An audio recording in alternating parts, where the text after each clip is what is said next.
Recording in progress.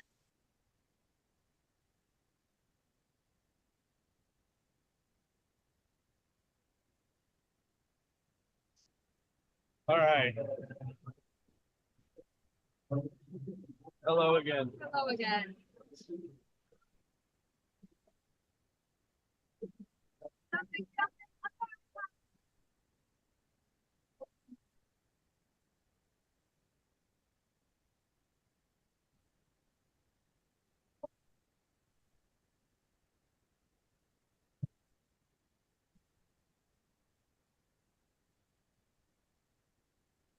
You know who all the officials are? I've got Missy Elliott, Hellwood Blues, and Megalodonna. What's that? We've got Quake and Bake.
theme music is fantastic. I bet I can't hear it.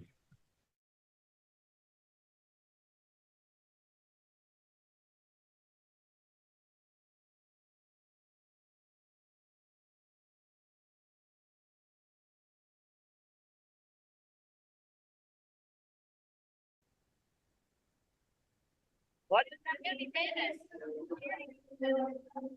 Just remember about the ers and the ahs and the yos. Okay.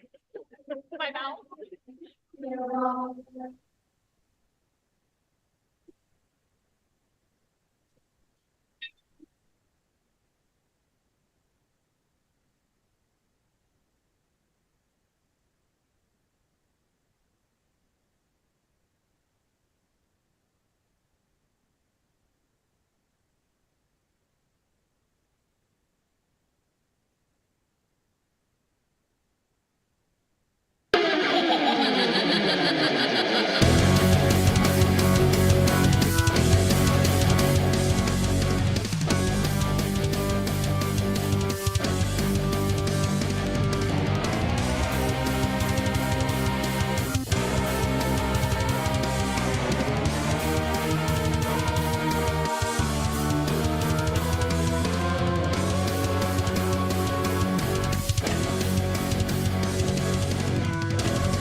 It is a Saturday night for Franceschi Hall. We have two visiting teams coming in. We have a great color broadcaster with us tonight, Slam Chowder, in her first ever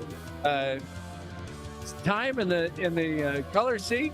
And we have a very special evening for you because tonight it's not going to be Root Force and the Redwood Rollers. It's going to be the North Betty Jetties and the Widowmakers, the other two teams that exist in Humboldt roller derby, and they're going to be mixed with some of the stars of the Redwood Rollers and Root Force. They're going to mix in, and they're going to have a chance to show their talent tonight here in games. First against Emerald City from Lane County, from Eugene, Oregon, and then against the North Bay team, which is a conglomerate from Sonoma. So let's welcome our color broadcaster, Slam Chowder. Welcome to the broadcast. Thank you for having me. And tell me, what kind of special night is this? What kind of feel is it on a night like this?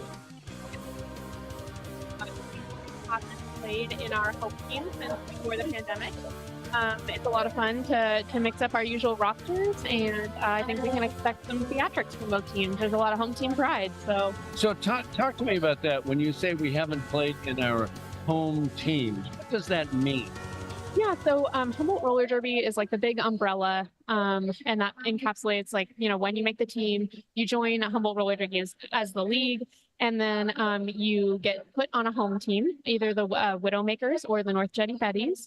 And from there, people get picked to play on our B team, Root Force, or our A team, the Redwood Rollers, both competitive traveling teams. And so, yeah, our home teams it's a lot of fun. We skate with people we don't usually skate with.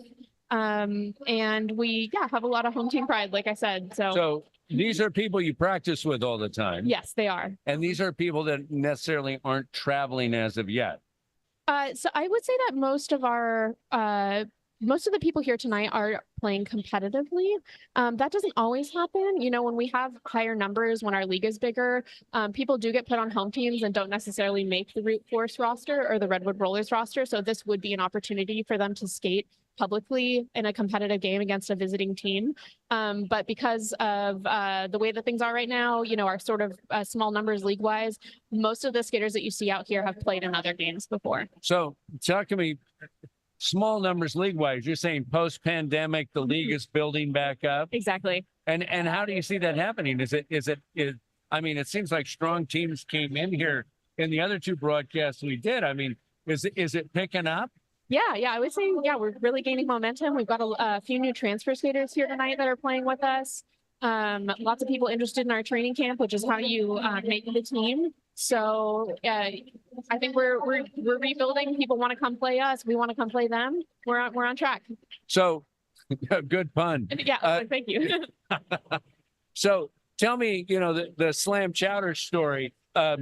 You went through the boot camp and then you came. What home team did you get placed on? I am a North Jetty Betty. I'll be playing in game 2 tonight. Okay, and then so you're a North Jetty Betty, and then how did you go ahead and work your way up to the big club? That's a good question. Thank you. You come consistently to practice, you put in the time, you do the workouts outside of practice too, you show your worth, and then you get placed on Route Force, which is the competitive B team. And, as you become a more seasoned skater, you make the rollers roster. So that's kind of the trajectory. And then do coaches have an idea of what they want you to play, or did you have an idea that you wanted to be a jammer or a pivot or a blocker? I mean, did you have a concept once you went through boot camp of what you wanted to do? Yeah, definitely. I think everybody comes in with sort of, like an inclination about what they think they'd be better at based on their skate type. And I wanted to be a blocker, and they let that happen. So, yeah. And now I would imagine, because blockers are doing the dirty work. I mean, do they have a lot of people that want to come in and be blockers right off? Yeah, I mean, they're typically more blockers on a team in general, because that's just the way that derby works. So it kind of evens itself out in that way. Jammers are the minority, I would say. Are they divas? I think that they are definitely independent. Maybe not divas, but independent is a good word. Independent? Yeah. And then, I've always wondered about, it seems like a unique and difficult position. Tell me about, specifically, for our audience, the pivot. Because the pivot can get past the panty and become the jammer, but the pivot spends most of their time blocking, correct? That's true. Yeah, the pivot is unique in that it, they jam, they block, and they also play offense more often than defensive blockers. So it's a really complicated position to play. Yeah, it takes a lot of track awareness, takes a lot of agility and skill. Mm-hmm. Have you been the pivot? I have occasionally been the pivot. I'm learning how. It's not always my favorite position to play because jamming is really hard, but it's fun. There you go. Well, let me ask this question as we get started.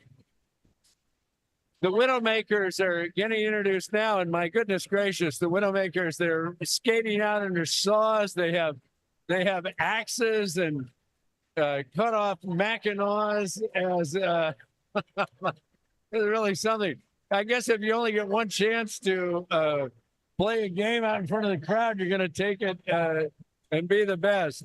So the Widowmakers are getting introduced now. It'll be Widowmakers, Emerald City, then it'll be North Betty Jetties and North Bay here tonight. Now, Emerald City is from Eugene, Oregon. Yeah. Which is a big city. That's true. It's over 100,000 people. It's a major collegiate hub in Oregon. North Bay team is coming up here. It's a conglomerate team of a couple of teams from Sonoma County, which, has Santa Rosa and has a big population. So I find it interesting that Humboldt is playing these large population centers, and here's Humboldt with 4 teams. Yeah, we're essentially just one league with 4 different teams, and with the same skaters, just sort of separated into different, organizational units, which we call teams.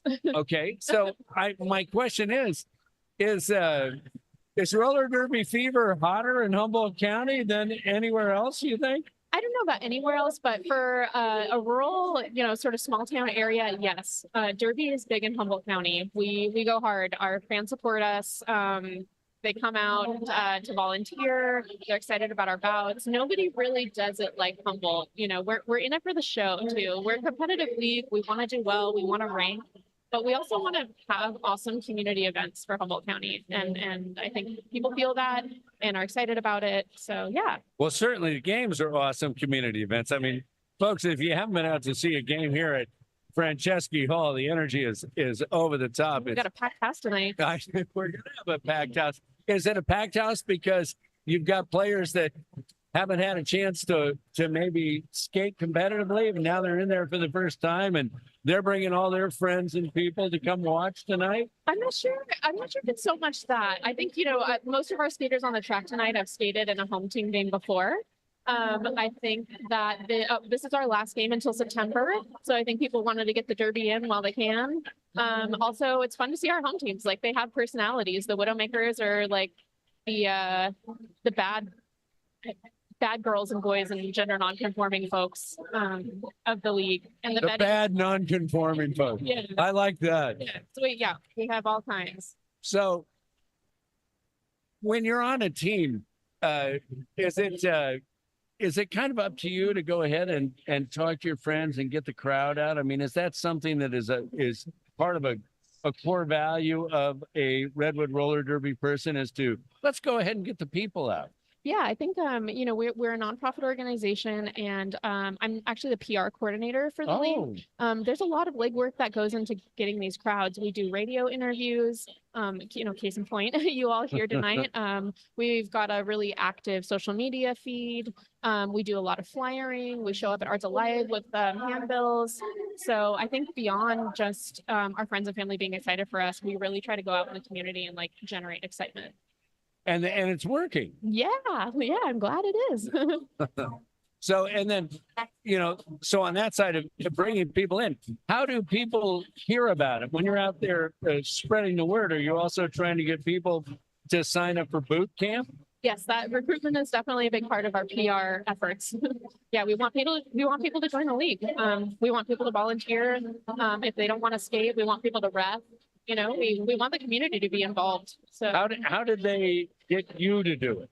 I have a very close friend who got me into roller derby. Mod Behavior number 80, skating with the widows. It's one of my besties, and she'd been doing it for years. And she was like, "You should do boot camp," and I tried it, and I was hooked. Now, are most of the skaters that skate for any of the 4 home teams here in Humboldt County, have they been athletes before, or are you having people just for the first time ever going ahead and trying something like this? I think it's a mix. Yeah, I think, we've got some transfer skaters. Tonight on the track, you'll see 10-year vets, veterans who've been skating with HRD since, the early 2000s. You'll see skaters who just made the team,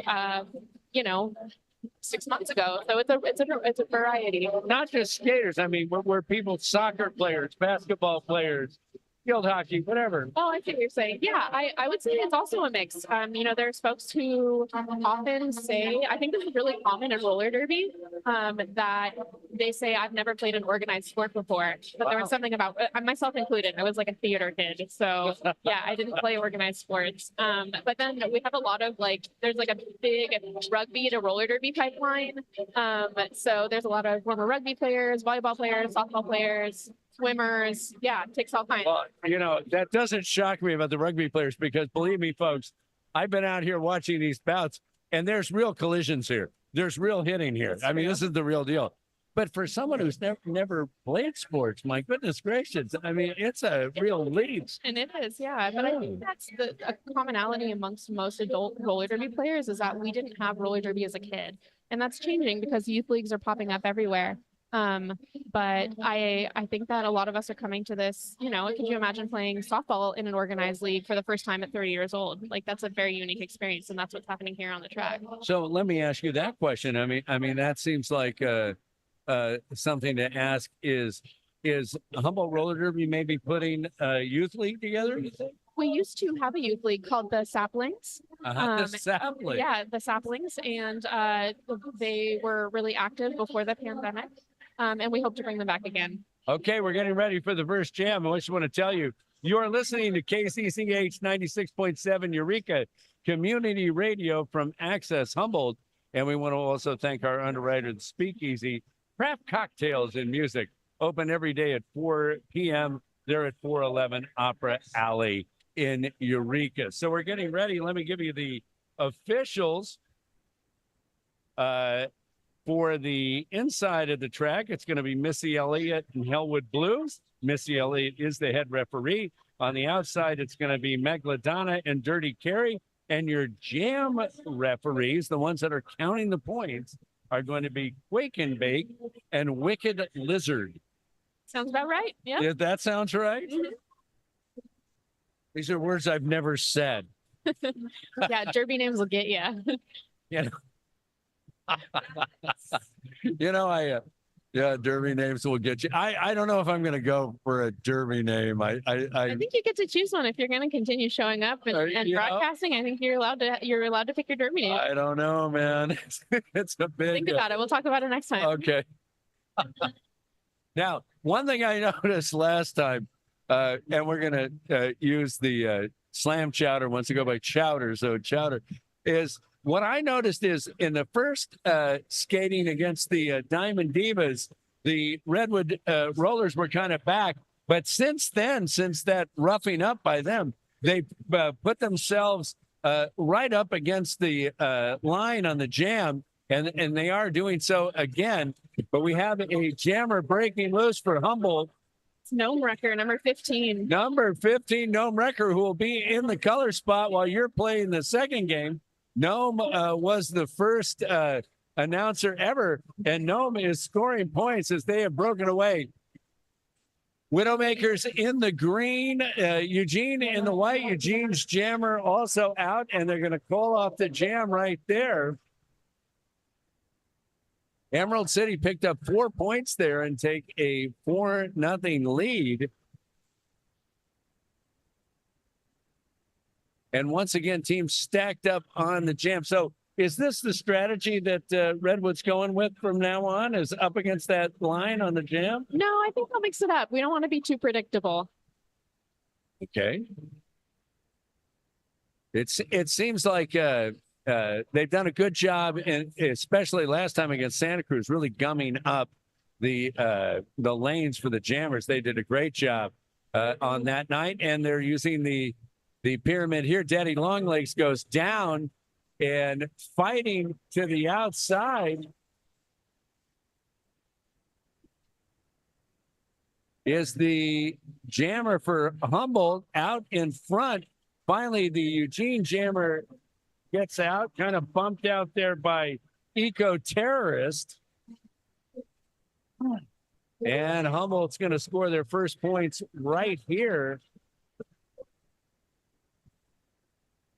That's Tasmanian Devil. Tasmanian Devil has played with both teams that we've seen so far in action this season. So scoring points and calling off the jam.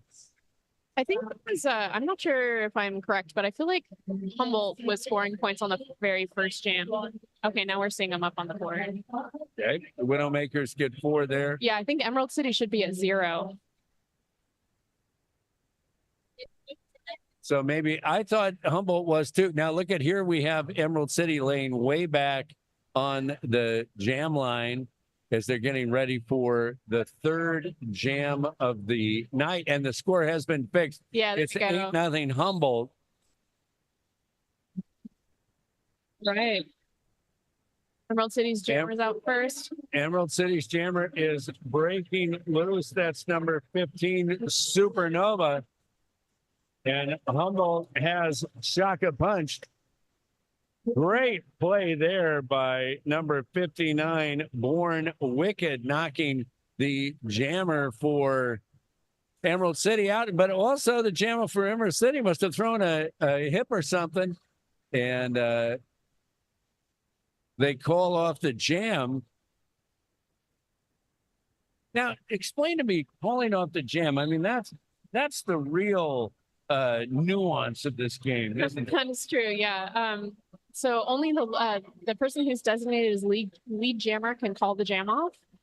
It's strategic. It's often called before the other jammer can score points.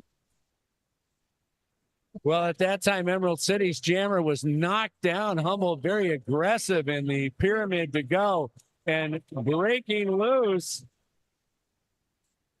That's Carl Sparks, and they've been very impressive in the last 2 matches that I've seen.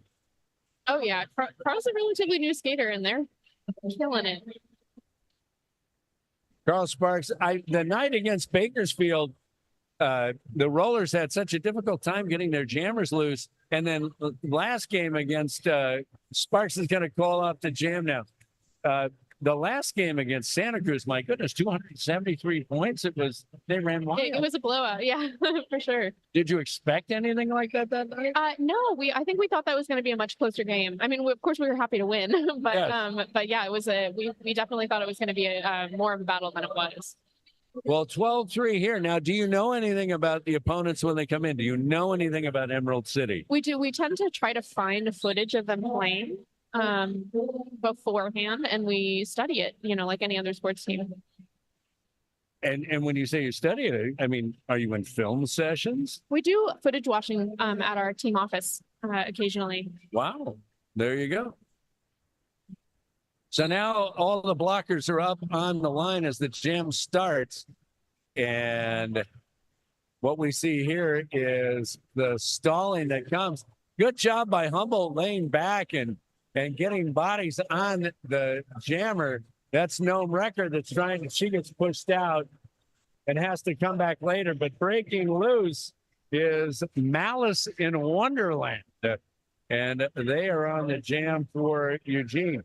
Gnome Record gets knocked down in the far stretch as Malice in Wonderland is coming up to the back of the pack and trying to score and right into that Humboldt triangle pyramid. What do you call that? The tripod. The tripod. There you go.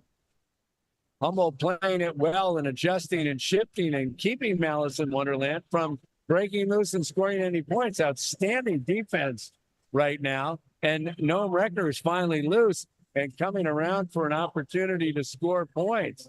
But before Gnome Record gets that chance, Malice in Wonderland calls off the jam. I think Malice in Wonderland just saw the futility of trying to get through the tripod there. Right. Yeah, I think they didn't want Gnome to start scoring points on that scoring pass, so that's why they called it.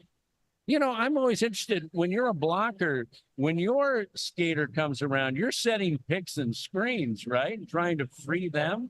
Yeah, unless, it depends on how focused we are in defense. But typically, yeah, if your jammer's coming around, you want to try to mess up the other pack a little bit, give them an opportunity to get through.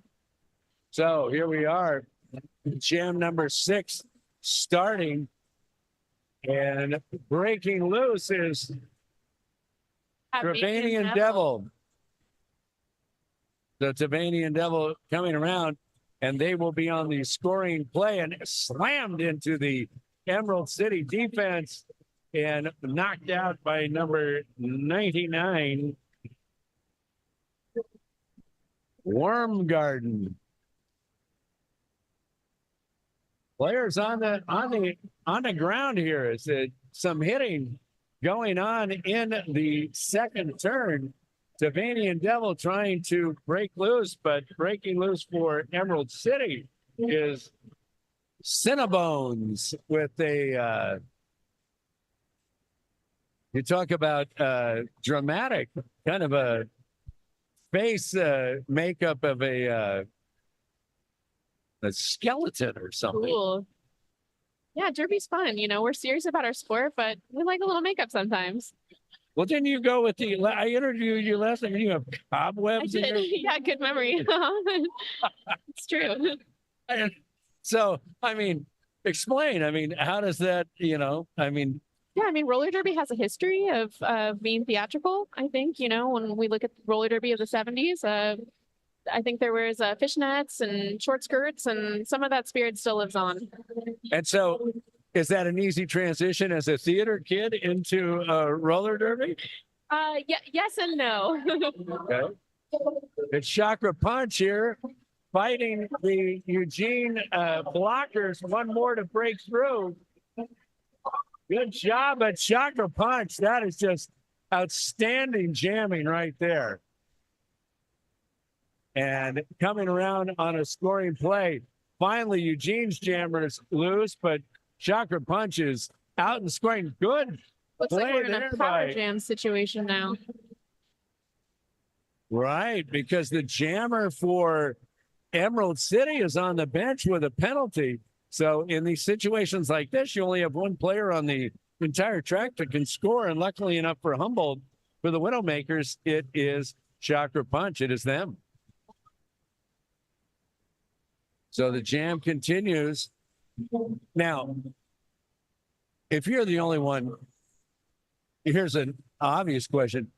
If you're the only jammer that's out there and the other one's in the penalty box, you're never going to call off that jam, right? Right. Yes. Yeah, you would. I mean, actually, sometimes it is strategic to call it off when they have a jammer down, and then we call that a power start. So your next pack starts fresh with a jammer down on the opposing team.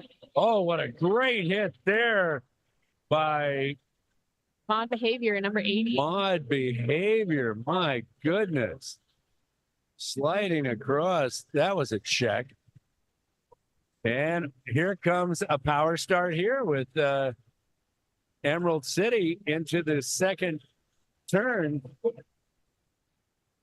And you've got some scoring there. It's 20-14. So a close start. Chakra Punch takes down the Emerald City jammer as they both were coming down the first straightaway and then called off the jam. Emerald City did win that jam 8-4, and it's 20-14. So a good close start. But we've had some collisions already. Right. Yeah, we're pretty neck and neck so far. This was a good game. So now you get out there, right? And do you want to get hit? Do you want to, do you want to engage in that action? Yeah. Yeah. I think the physicality is something we all kind of really look forward to. I mean, nobody wants to get hit, but. Carl Sparks breaks loose and has to go to the penalty box, though. And here's a very interesting situation in roller derby now. I don't know what you do here. Both jammers are in the penalty box, but now Carl Sparks can come out. Right, because there's no game without the jammers. To have at least one on the track. So lucky for Humboldt, because Sparks' penalty didn't last very long because the Eugene jammer went in and Sparks breaks loose. And I've been very impressed with Carl Sparks. They've been very strong in the last couple of matches, bouts. Mm-hmm. Yeah, they're a park skater when they're not playing roller derby, and I think that really translates to their jamming skills. What is a park skater? Skate park skater. Oh yeah, on skates? Yes. Or on a skateboard? No, on roller skates. Really? Now, do you ever go skate at the skate park? I do sometimes. I'm not that great at it. It's fun though. It's fun to try. Definitely changes the game of roller derby when you know how to park skate. And so Carl Sparks, now you say, how long has Sparks been with the team? Gosh, I think Sparks made the team less than a year ago, and they played their first rollers game, their first 18 game against Santa Cruz last month. So they're pretty fresh. And they were great against Santa Cruz. Believe me, they scored lots of points. And Carl Sparks making a nifty move to the outside and not even drawing contact from Eugene and still scoring points. 28-22 in favor of the Widowmakers. We've got some action over there by the penalty box. I mean, that's got to be a nasty situation over there. Carl Sparks, what a great move to the inside and getting away and picking up 4 more points. That was just a nifty move from right to left. That's going to go ahead and get Humboldt to 32 points, 32-26. As this has been, of the bouts we've done, this has been the best start we've seen. Yeah, this is a very competitive game so far, pretty evenly matched. I would think that a college town, I mean, we're a college town too, but a college town like Eugene would have a tremendous amount of interest. And that is Gnome Wrecker. Wow. Great move to the outside and on the jam and ready to come around and score some points. And she has some blockers in front of her and a really nifty move to the inside. You know, I'm shocked with how outstanding some of these skaters are on the outside and inside lines. They just have such presence. Look at that leaping over the corner there. Yeah, they're great. They came to us from Portland as a transfer skater and they coach us now. They're one of our coaches. There you go. So 8-0 as far as the jam right now, and it's 40-26 in favor of Humboldt. Jam gets called off, but real lucrative for the Widowmakers as they take it 8-0. Now there's Braun-Luc Picard with a a pirate hat. Like a true North Jetty Betty. Is that a North Jetty Betty? So explain the Widowmakers had more of a ruffian logger look. What are the North Jetty Betties? That's a good question. I think we're sort of like a sassy sailor. Salty situation. sailor? Yeah. The salty sassy. There you go. Kind of an old Eureka down by the waterfront docks. Exactly. Fog, you know. I get it. Some tough play right there. Some outstanding defense by Peaches and Scream. Doing a great job on the tripod and knocking the jammer out. And then what I think what I saw in the Bakersfield game that they did so well is when they knocked the jammer out, they pushed the blockers back so the jammer has to move back. Peaches is excellent at offense. 42-26. We've got 15 minutes. We're halfway through the first half, a very entertaining first half, and calling some new names out. And the Widowmakers, kind of a home team weekend. Do you think it has a different feel when these teams take the track? I do. Yeah, I think this is not a WIFTA WFTDA sanctioned game. There's a little less pressure on us. I think we're allowed to have a little bit more fun. We're not playing for rankings right now. We're just playing for bragging rights. So, Cavani and Devil. They're not playing for rankings right now. We were talking earlier about the post-pandemic league. Have most of the teams come back post-pandemic? I think so. I'm not sure what the total number of charter teams across the world was before the pandemic, but it seems like most North American teams are back on track. Plus, lots of new charter teams all the time. So now, in your career, California and Oregon, has that been the extent of the travel for you in the Redwood Roller Derby? I have, for me, yes, but I have seen our league go to Canada in 2018. Our league traveled to, I believe, in 2018 as well to play competitively. Humboldt went to Canada? Mhm. Wow. Yep, yes, we Canada in 2018. There's a timeout here with 13:27 to go, 44-26 in favor of the Widowmakers. You're here on KZZH Radio listening to Live Roller Derby. Do teams like to come here? Yes, we've had lots of feedback from visiting teams that we're one of their favorite places to play roller derby. Why? What are the reasons they're saying? It's just a great show. We have huge community support. When we've traveled, the events are very athletically oriented. There's maybe 2 or 3 rows of seats for friends and family. It's not a community event in other places like it is here. Not everywhere, but generally that's what it's like. We've got beer, we've got food, we have a live band. We have commentating, we have an announcer. It's just a fun time. It's interesting because every team that has come in that has played the Humboldt Roller Derby, every team that has come in is from a larger area that has an advantage of a larger population base to draw fans. And yet Humboldt does it better. Yeah, we're really proud of what we do here and the support that we get from the community.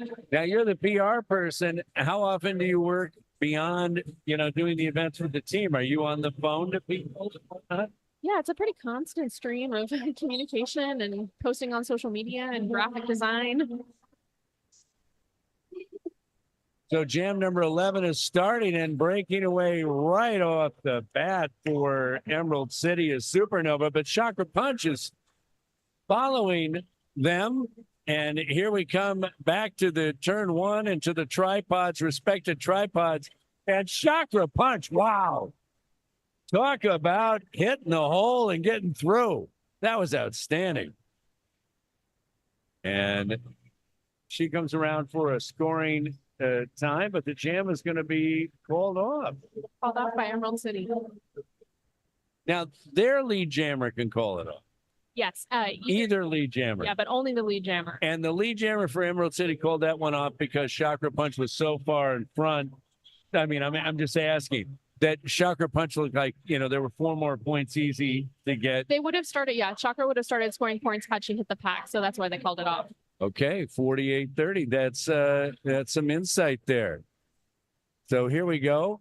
Humboldt is on the line, but playing a looser defense. A looser tripod is Emerald City, but they're playing a loose defense for the wrong person because Carl Sparks has just been so outstanding for Humboldt these last 2 bouts.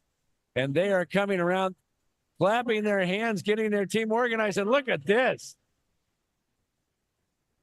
Going ahead and using the blockers as a screen, but then outskating them, passing them, and going around to get Chiefs. They are clapping their hands and they break in formation. It's very impressive how Carl Sparks is working with their blockers to go ahead and open up some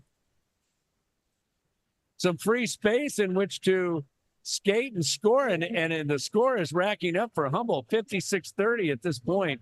Widowmaker's ahead. Sparks now 3 times around, going on a 4th time around.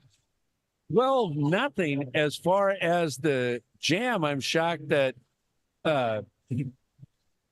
Eugene doesn't call it off. Cinnabons is with a ghoulish face skating around and coming to meet Humboldt, and they are going to finally call off the jam. That was a great jam. That was an amazing jam. I really think you say that Carl Sparks has only been about a year on the team, but I think you have a rising star. I agree. I think we all agree. Yeah.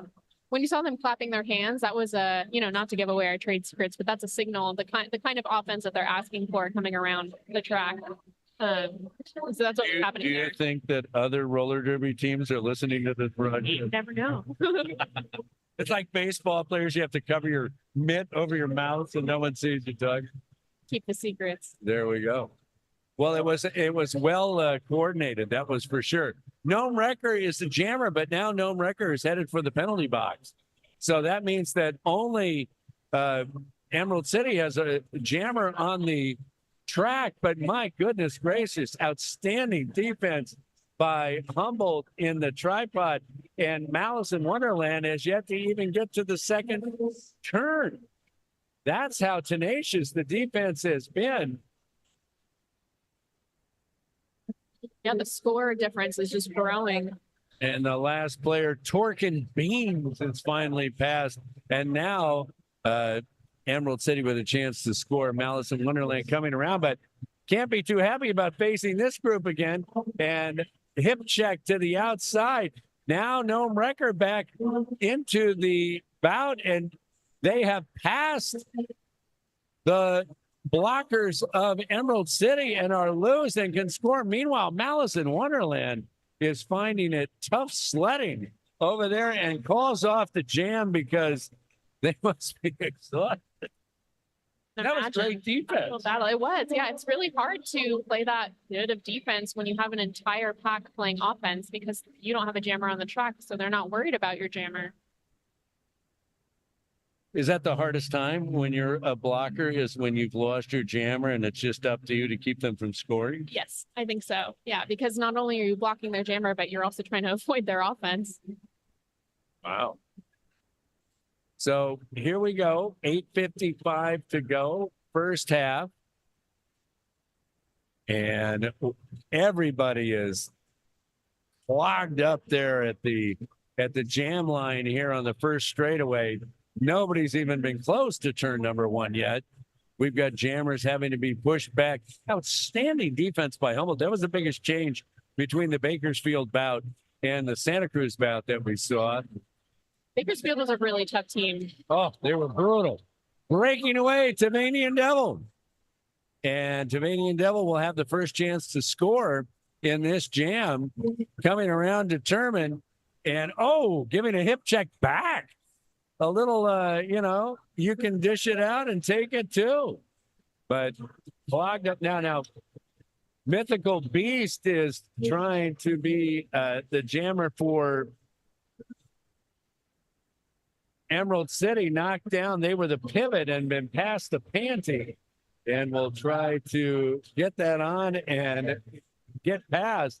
But great job by Humboldt staying on. That's Daddy Longlegs and number 59, Bjorn Wicked. Bjorn Wicked making the play to keep Emerald City from having any chance of scoring. And now they're jammers to the bench. Now, here's a question. If I'm the pivot and I get past the panel and now I'm the jammer, but then I've committed a foul, can I pass the panty? No, I have to go with the jamming panty you as the to the penalty go box. to the box. There you go. Yeah, number 59, Bjorn Wicked, is a returning skater. They were skating with us before the pandemic and took a break and just rejoined the team about a month ago, I think. So this is their first game in a few years, and they're really killing it. Wow. Well, Bjorn Wicked, I mean, obviously size and strength, they're a powerful player. I mean, there are some powerful players in this league. Yeah, very athletic. Now, Absolutely. you're not one of the larger players. I mean, is it are you sore the next day after a Oh, meet? yeah, sure. I definitely get pretty beat up out there sometimes. You just have to use, what you got to your advantage. Okay. No size or weight restrictions in this league, so players can be as large or small as they can be. It's the beauty of roller derby. It's all sizes and shapes are out here on the track and have different advantages, and it's really awesome to watch.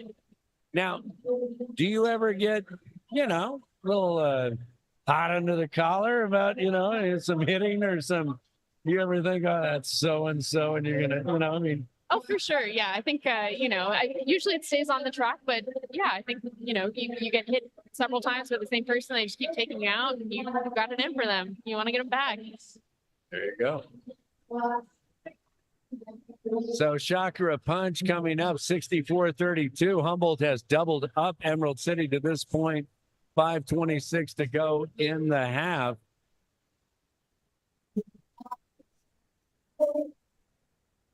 And Mythical Beast is loose for Emerald City and coming up to the pack to try to score some points there in the top of turn number one. And Mythical Beast has indeed passed and is leading this jam 8-0 at the moment. So a nice little comeback here for Eugene. Oh, there's a hit. And then Mythical Beast squirts loose. So originally hit there by Mod Behavior, but able to get away. 64-44 as Mythical Beast runs into the tripod here in turn two, and Chakra Punch passes Mythical Beast, and they're going to go ahead and call the jam off. A very lopsided jam in favor of Emerald City, 12-1, but the score is 65-44. What happens at halftime for if you're playing? I know you're going to leave us and go get ready for your game, but what happens at halftime if you're the team that's playing? Do the coaches talk to you? Do they? Yeah, we have a conversation about like what's working, what's not working, things we want to try in the second half. Usually there's a little pep talk involved. Go get water, we decompress a little bit, go back to, we switch benches. So, And why is that? I think that there's a visibility aspect. We're watching our bench coaches constantly when we're on the track. I think it's just a fairness thing. Yeah, that's halftime. There you go. That's what We halftime. give away things. There's a great raffle going on tonight. Oh yeah, what is the raffle tonight? There's all kinds of gift baskets, things locally donated, really good local wines, cheeses, and all benefits HRD. Right on. So how much? We have a timeout here on the track. 4:13 to go in the first half. 65-44. How much of that occurs as far as going out and getting donations and things like that for raffles and fundraisers. It's a ton of legwork. We're a 501c3 nonprofit, 100% community funded, volunteer run. So we have a sponsorship drive every year. You can see all of our sponsors here on the walls with their banners. Donate money, donate time, donate goods. Fantastic. And we want to talk about some of our underwriters that are doing the same thing. The Speakeasy Craft Cocktails and Music open every day at 4 p.m. 411 Opera Alley. Rennie Public Law Group, solving the problems facing local governments. They do negotiations. They do labor negotiations. 415-848-7200. Juan Pablo Cervantes, urging you to register to vote. And also Brio Cafe, European style bistro with organic bites and artisanal coffee. 7 days a week, they're open 8 to 3. And they're putting, and all of those underwriters, thank you, are putting these broadcasts on the radio. Is Humboldt Redwood roller derby the only roller derby team with a radio broadcast? I'm not sure. The only one that I know of. The only one I know of. Well, we're happy to do it. We're at KCZH Radio 96.7, 6544, 413 to go in the first half. The Widowmakers have shown well.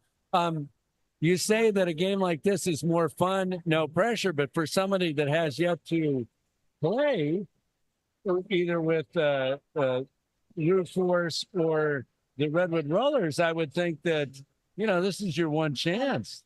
Oh, yeah. And I mean, everybody gets nervous and we all want to do well. We want to do well for our community and our teammates. So it's not like there's no pressure. There's always pressure. There's always competition. Do you get nervous on game day? I'm nervous right now. You're nervous.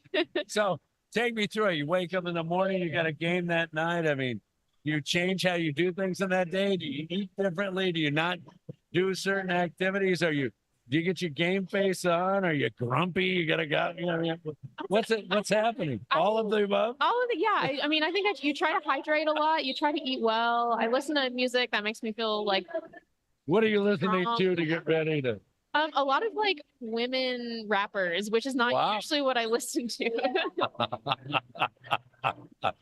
Okay, the jam starts. Jam number 16, and for Humboldt, ready to watch. Carl Sparks. Carl Sparks is taking no prisoners, blasting through the Eugene line. I mean, Carl Sparks, they have been so impressive these last 2 weeks.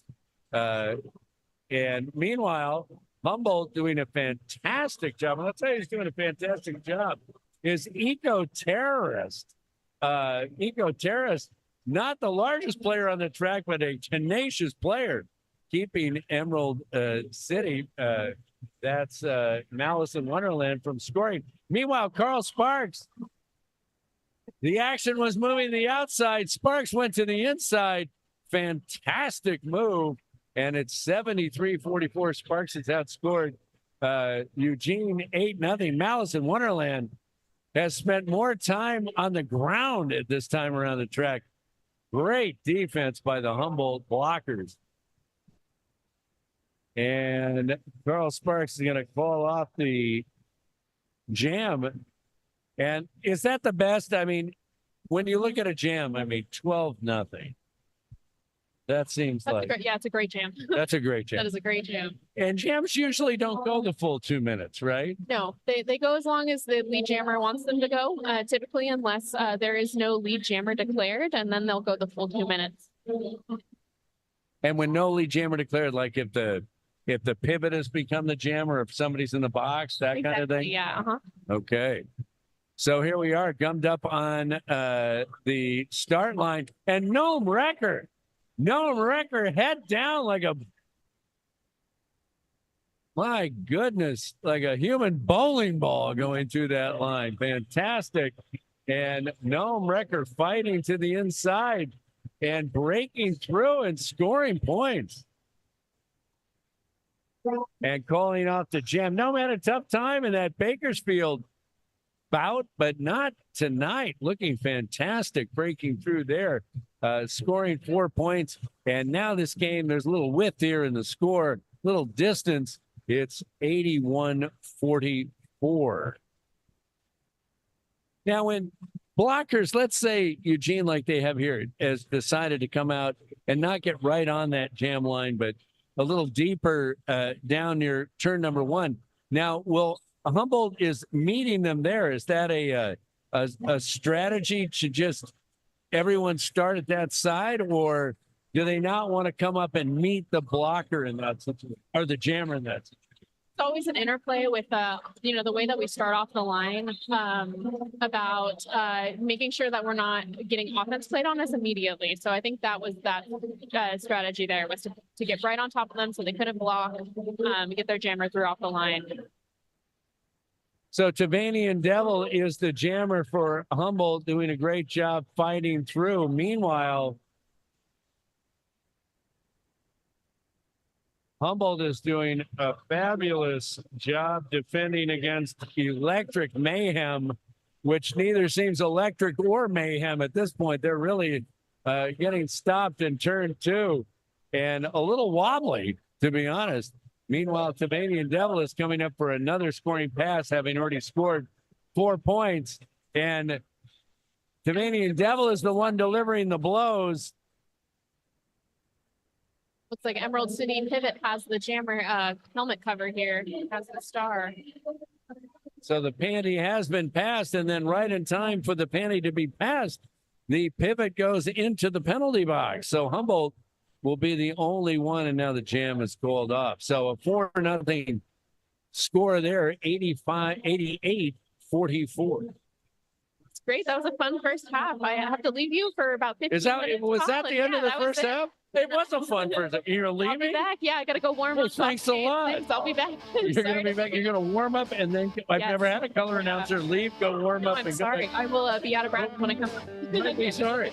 But Fantastic. we've got our former coach Trey, who's our bench coach tonight, is going to come do the halftime interview, so you won't be all alone. Okay, 88-44. This is the first time Humboldt has been in action since that fantastic night against Santa Cruz, and they look wonderful again tonight. The Widowmakers 88-44.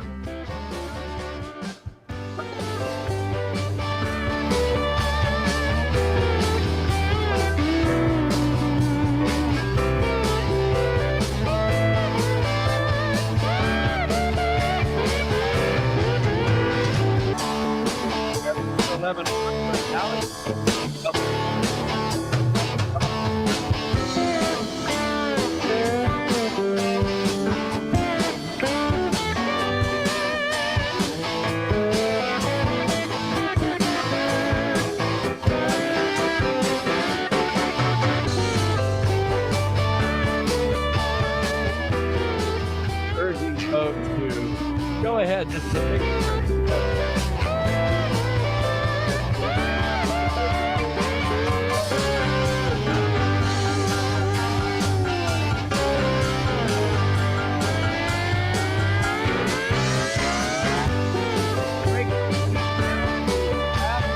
interview.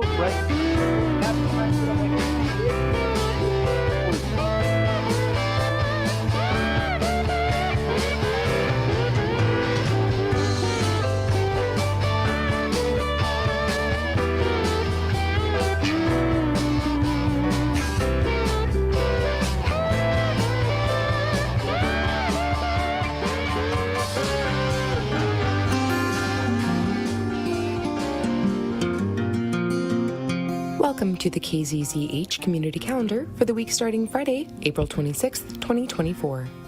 On Friday, April 26th, check out the Stranded Marine Mammal Lecture and Training from 5:30 to 6:30 p.m. at the Community Clubhouse, 1555 Upper Pacific Drive in Shelter Cove. Dr. Don Goley, Director of Cal Poly Humboldt's Stranded Marine Mammal Monitoring Program, presents a free lecture on Friday night, followed by a training on Saturday morning for those interested. Email Justin at lostcoast.org to find out more. Also on Friday, roll into the public skate from 6:30 to 9:30 p.m. at the Fortuna Skating Rink, Roner Park in the Fireman's Pavilion. There's a modest admission price, but it's free for adults with a skating child. On Saturday, April 27th, come to Queer Humboldt's Creative Zone starting at 2 p.m. at Queer Humboldt's Bayard's Place, 1391 G Street in Arcata. This is an open art studio space for all ages. Chill, follow along with the project, or just create. Light refreshments and supplies will be provided. Find out more by going to queerhumboldt.org. Also on Saturday, Humboldt Math Festival is celebrating its 15th Community Celebration of Mathematics from 12 to 4 p.m. at the Adorni Center in Eureka. The festival includes hands-on fun with puzzles, games, contests, demos, and make-and-take activities. Explore math's connection to science, technology, engineering, and art, along with college and career info. For more information, visit humboldtmathfestival.weebly.com or call 707-845-7465. Finally, on Saturday, you can make it out to Redwood Acres for the Humboldt Roller Derby. KZZH has got you covered. You can listen to descriptions of the games starting at 5:45 p.m. on KZZH 96.7 or streaming on kzzh.accesshumboldt.net or live stream the games on Access Humboldt's YouTube page. It's the next best thing to being there. On Sunday, April 28th, check out Ridiculously Big Mother's Day Craft Fair from 11 a.m. to 3 p.m. at Sapphire Palace Blue Lake Casino, 777 Casino Way. You'll find something special for the moms in your life. There will be 30 vendors, plus food, drinks, and a bar available. In lieu of ticket pricing, they are asking for unopened pet food or monetary donations to support the Humboldt County Animal Shelter with either pet food donation or a cash donation. Email info@bluelakecasino.com or call 707-668-9770 for more information. Also on Sunday, don't miss the annual Coast Guard Housing Garage Sale from 10 a.m. to 4 p.m. at Coast Guard Housing, Coast Guard Street at Price Street in Eureka. This is a multiple family garage sale. Finally, on Sunday, hone in your skills at All Level Samba Drumming from 12:30 to 2:30 p.m.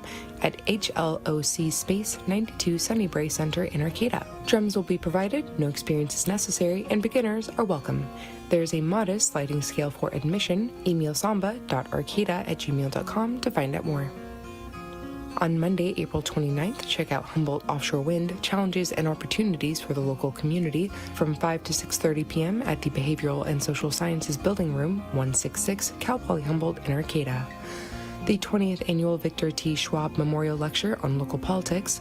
This panel will share information about the offshore wind project being developed in Humboldt, encourage discussion of perspectives on the project, and highlight how the local community can express their views and concerns in the decision-making process. On Tuesday, April 30th, break out your dancing shoes for the Baywater Blues Fusion Dance from 7:15 to 9:15 p.m. at the historic Eagle House, 139 2nd Street in Eureka. This is a half-hour dance lesson followed by social dancing. Come solo or bring a friend to learn and enjoy partner dancing to blues and modern music. There's a modest sliding scale for admission, but it's free for kids 12 and under. Email baywaterbluesfusion@gmail.com or call 707-496-4056 to find out more. Also on Tuesday, check out English Express, an English language class for adults. You can build English language confidence in this ongoing online and in-person class. All levels and first languages are welcome. You may join at any time and pre-registration is not required. Go to EnglishExpressEmpowered.com or call 707-443-5021 to find out more. On Wednesday, May 1st, strap on your hiking boots and come to the annual Humboldt Trail Summit at the Sequoia Conference Center from 9:30 a.m. to 1 p.m. Visit with tablers from trail supporters between 9:30 and 10:30. The speakers will begin at 10:30 and include updates on the Great Redwood Trail and other local trails. Tabling will continue from noon to 1 p.m. Refreshments will be provided. Also on Wednesday, it's the Area 1 Agency on Aging social gathering from 10 a.m. to noon at Hot Brew, 904 South Fortuna Boulevard in Fortuna. A1AA invites you to the social gathering during the month of May to build community and friendship in recognition of Older Americans Month. Each event will be led by an A1AA staff member with a coffee breaker topic. This time, it's beloved pets, old and new. On Thursday, May 2nd, come to the Basket Rattle book release party starting at 7 p.m. at the Arcata Library, 500 7th Street in Arcata. The book is shadow puppeteer Sean Powers' memoir in stories and describes his 40-year pursuit of 100 musical instruments, their home cultures, and related life experiences. To submit your nonprofit event to the KZZH community calendar, go to kzzh.accesshumboldt.net and follow the community calendar link located near the top of the page. Your event information will be read twice a day, at noon and 5 p.m. on weekdays and at noon on the weekends. Your event information will also be shared on Access Humboldt TV's bulletin board. Access Humboldt, local voices through community media. For KZZH in Eureka, I'm Isabella Vanderheiden. Make a difference. Donate to a College of the Redwood Scholarship. This week, we're highlighting the Colin Bibler Memorial Scholarship Fund. Colin Bibler was prominent in our local theater community and was a former student at CR. Colin's life was dramatically changed when he was diagnosed with a schizoaffective disorder. His family established this scholarship to support students living in Humboldt County who are pursuing their education despite mental health setbacks. Google College of the Redwoods, click on the donate button, and support the Colin Bibler Memorial Scholarship Fund today. Back here at Franceschi Hall, there we go. Back here at Franceschi Hall, where the score is Widowmakers 88, Emerald City 44. This is a special night. They call it Home Team Night, where the Widowmakers and the North Betty Jetties get a chance to compete against out-of-town teams. They get on the track and they get to play. These aren't games that are played for the rankings, but these are games that are competitive between the squads. So a big crowd out on hand, as you know, extra folks that are out supporting some of the players that have yet to appear for Humboldt Roller Derby this year. So it makes for a very exciting evening. So that's the situation here. We have about 30 seconds before we go to half number 2, 88-44, the same kind of outstanding play that we saw against Santa Cruz, which was the last time Humboldt Roller Derby was in action, was back in March. They did not have a road game, so they haven't been out there for a month. So this is a very impressive performance, having laid off at that time. The same recipe of outstanding defense at the jam line. The tripods have been fabulous at keeping Emerald City from having their jammers break loose. And I'll tell you, we've seen some stars develop for Humboldt as Chakra Punch, Savanian Devil, and then especially Carl Sparks in this game and last time against Santa Cruz have really done a great job breaking loose, something that didn't happen against Bakersfield, and scoring points. So it's been fun to watch the transition for those teams. We're getting ready for jam number 1 of the second half, 88-44, and Chakra Punch is going to be the jammer for Humboldt. You've got the jammer for Emerald City starting in the penalty box, which is an unusual way to start the second half. Chakra Punch breaks loose and is going to be able to come around on a scoring run. She's got her entire blockers in front of her and goes straight into the tripod. Now we see the blockers helping from behind, and Chakra Punch able to escape left side down low inside of turn 2 and score 4 points. Now in off the bench and into the game, a land tuna for the Eugene Roller Derby, but they are hit hard, Emerald City. She has hit hard in turn number 2. Meanwhile, Chakra Punch coming around again for another pass. Land tuna finally gets loose, but half a track behind Chakra Punch as she engages in turn number 3 and delivers the blow and breaks loose and calls off the jam. That's how you call off a jam. You go around for the third time, you level somebody, and then you call off the jam, having scored 12 points, 12-0. 100-44. Remember last time out, the Redwood Rollers scored 273 points. That's after not scoring 100 against Bakersfield. So we've seen some offensive output increase here in the last 2 bouts. Everybody's up on the original jam line right here, both teams, as it's getting thick. And Carl Sparks, what does Carl Sparks care? Carl Sparks just breaks loose to the outside like there was no one there. Little inside, little outside, and Carl Sparks. There's people falling all over the place, but Carl Sparks driven out and has to go back from the jammers, but is able to break through, score some points, and immediately calls off the jam in a 4-0 run for Humboldt. Humboldt scored the first 16 points here of the second half. And that time Sparks, knowing that Supernova was behind them and ready to score, went ahead and called off the jam. Everybody up tight here again on the top of turn number 1. 104-44, a 60-point advantage for a Humboldt team that is really finding its stride offensively, I think. And here's Noam Recker. Noam Recker, there is nothing fancy about Noam Recker. 3 yards in a cloud of dust, as Woody Hayes used to say. Noam Recker breaking through the line and taking on the Emerald City tripod, pushing. And here, tiptoeing along the line and breaking out here in turn 2. That was just very athletic. A lot of pushing and then some real agility to get past. Now Noam Recker into a scoring pass, and that's no problem. Doomity Doom is the jammer for Emerald City, but who would know? Because Doomity Doom has been locked up by outstanding defense. And once again, we were told that first bout in years for number 59, Bjorn Wicked. I'll tell you what, Bjorn Wicked could be the blocker of the match here for the Widowmakers. They have been outstanding.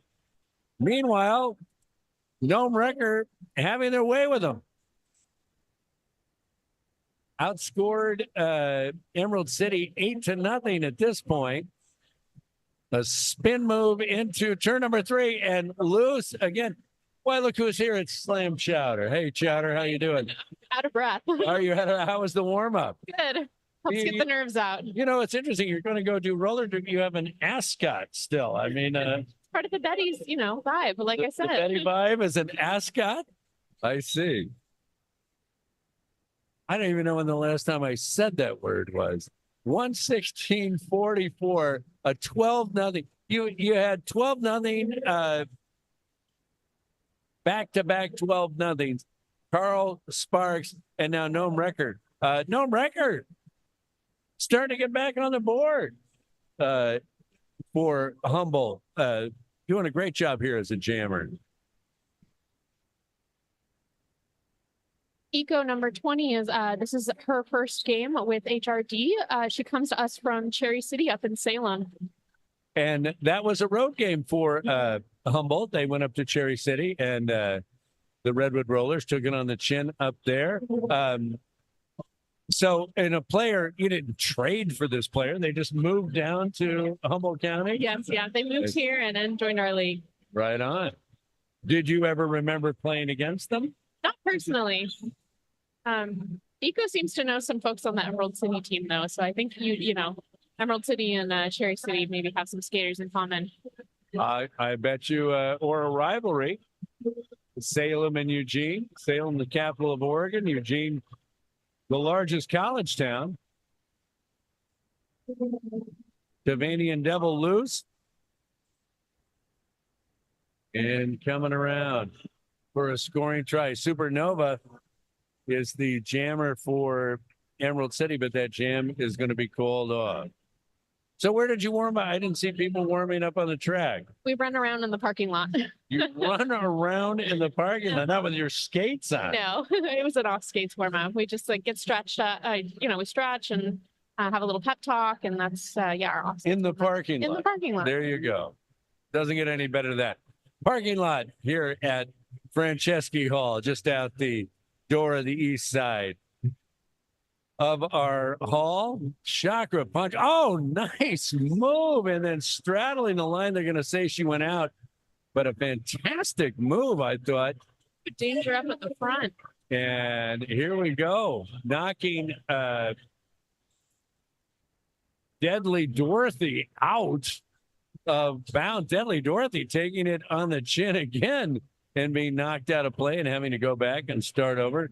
Meanwhile, Chakra Punch has made their way around. No, it made their way around to the penalty box. That's where they made their way around to. They're waiting there. So Deadly Dorothy is the only jammer on the track, and yet I think Deadly Dorothy had a little too much of this Humboldt defense and passing the panty to Lantuna, the pivot, who's going to go ahead and get in position. It is not surprising that this defense has been so tenacious with Bjorn Wicked on the track. Bjorn Wicked has been a real weapon. Meanwhile, Chakra Punch out of the penalty box, and you know what? There's no problem. Chakra Punch has also had a great last two bouts offensively.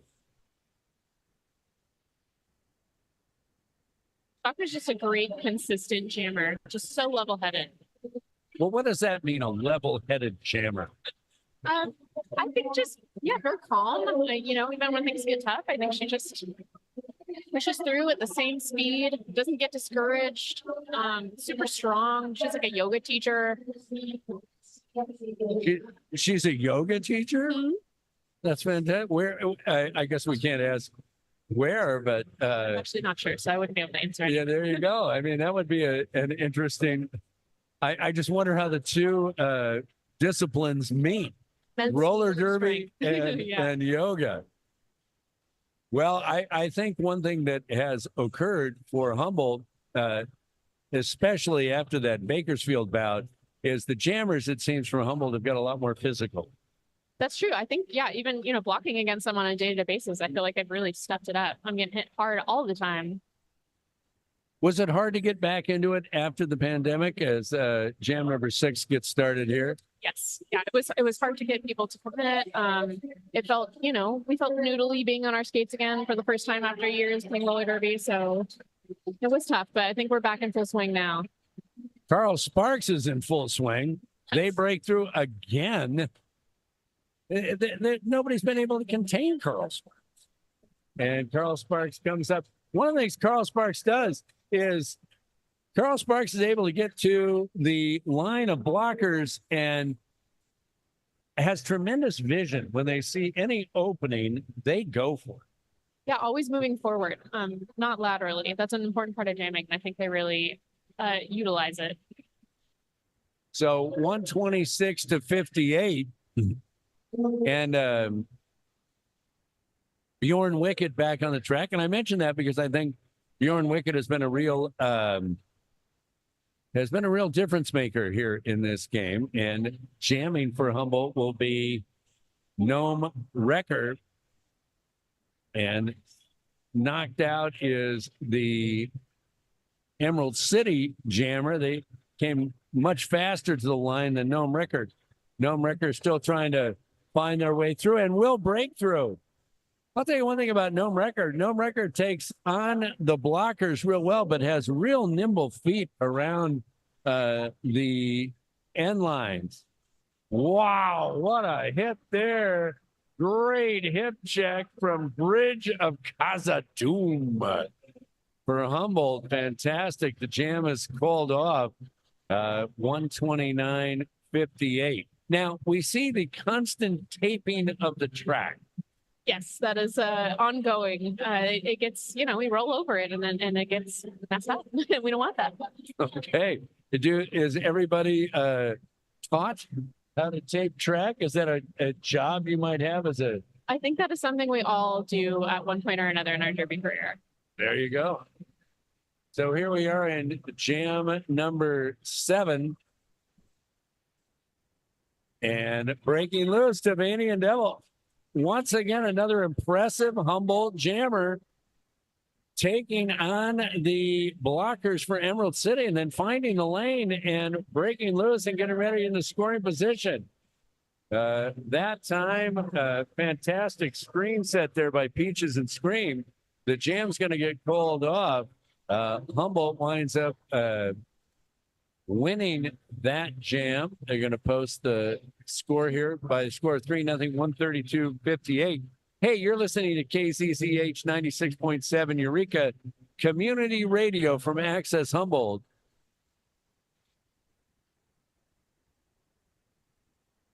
When we saw Gnome in their last jam hesitating on the line, I think they were playing some defense against the other jammer. Well, explain that.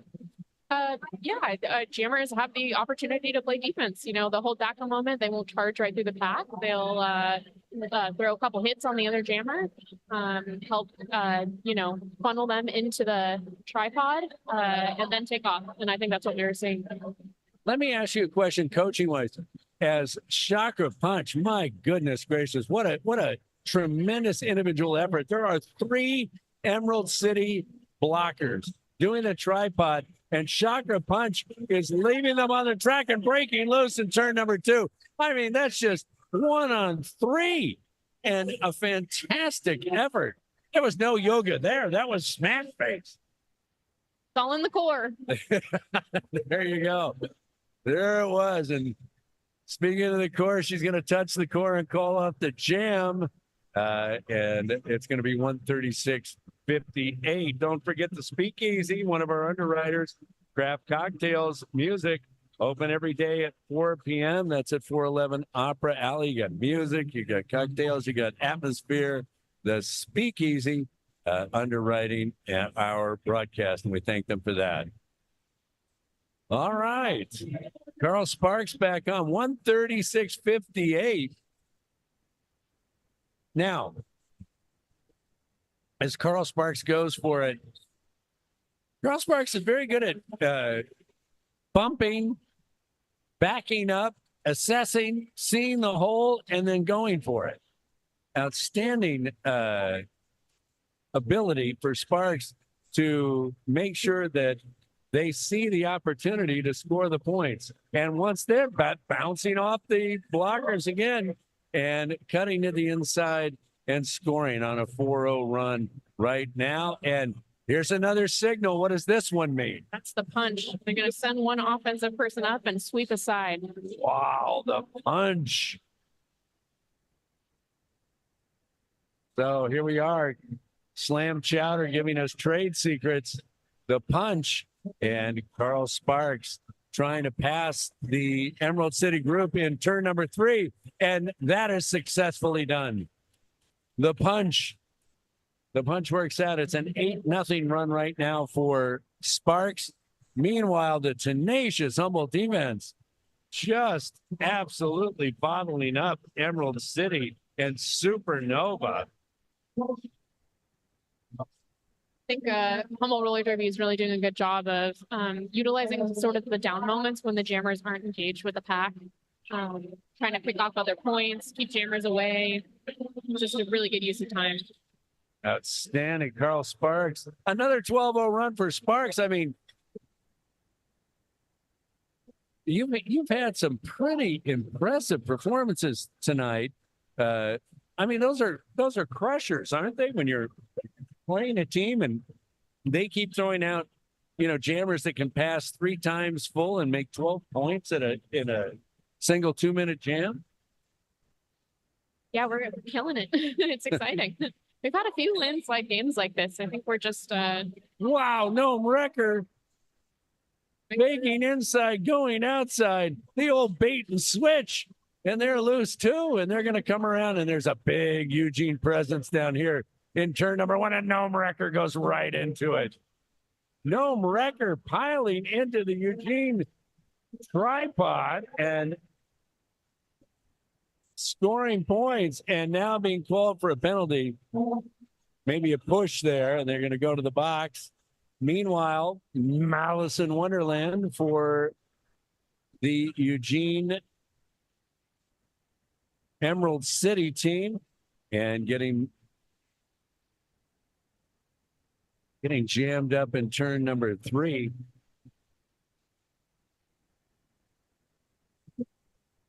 Danger number 711 is another new transfer skater. This is her first game with HRD, but she comes to us from SoCal. Oh, really? Seasoned skater, yeah. Seasoned transfer skating. There you go. What team in the Southern California League? You know, I'm not sure. There We'll you find go. out. A mystery team. Meanwhile, Gnome Wrecker comes out of the penalty box and is back on the track. It looks like the action, all the contact's going to be here around turn 1. And Gnome Wrecker, just knocked out by Mythical Beast. And that means they're going to have to go back and start behind the blockers, but now able to get away. Deadly Dorothy unable to handle the Wrecker. Gnome Wrecker destroying the tripod for Emerald City. Gnome Wrecker is a wrecking crew at the moment. What's so impressive about Gnome is that they never scrub speed. They never slow down when they hit the pack. They just hit it full force and keep going. I noticed that Gnome Wrecker is a really good skater. I mean, really has, I mean, all these skaters are good skaters, but really has an incredible ability to change direction, to straddle the lines, just some outstanding track presence. Mhm.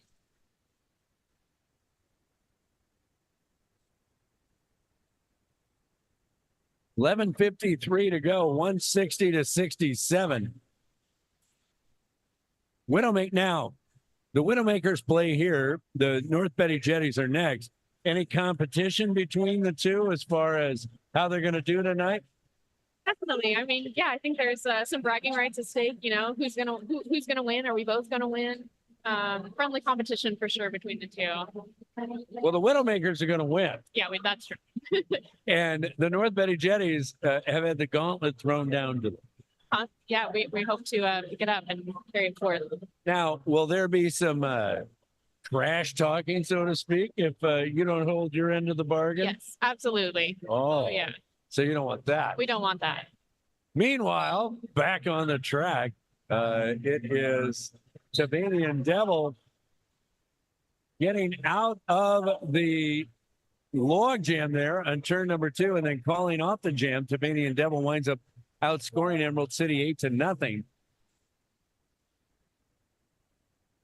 There's a timeout, and it's going to, as the points are assessed, Humboldt comfortably ahead by over 100 points with 10 minutes and 40 seconds to go here in the bout.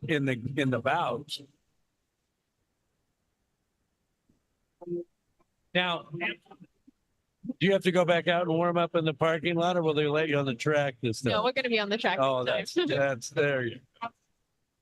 Yeah, after this game, I'll go gear up, and we'll do our team warm up, and we'll do our skater intros, which will be a lot of fun, and then we'll start playing. Now, the Widowmakers tonight had a thematic intro. Do you have a North Betty Jetty? We do thematic? indeed. Okay, Yeah. so I won't ask. No, it'll be fun. It'll be fun. Does the ascot have anything to do with it? No. You're not going to wear that when you play, are you? When I play, no, just when we do our rollout. We've got some fun props and other things. Okay. So the fun props are for the rollout. But once that clock starts, all business. You know, one nice thing, if you come up from boot camp as you're recruiting people, because you have a night like this, a home team night, you can assure people that they're going to play in about. Yes, exactly. And that's outstanding. It is wonderful. Yeah, I mean, we definitely want to give opportunity to all our skaters of all levels. So it's a really good chance to practice a competitive game. So here we go. A different look.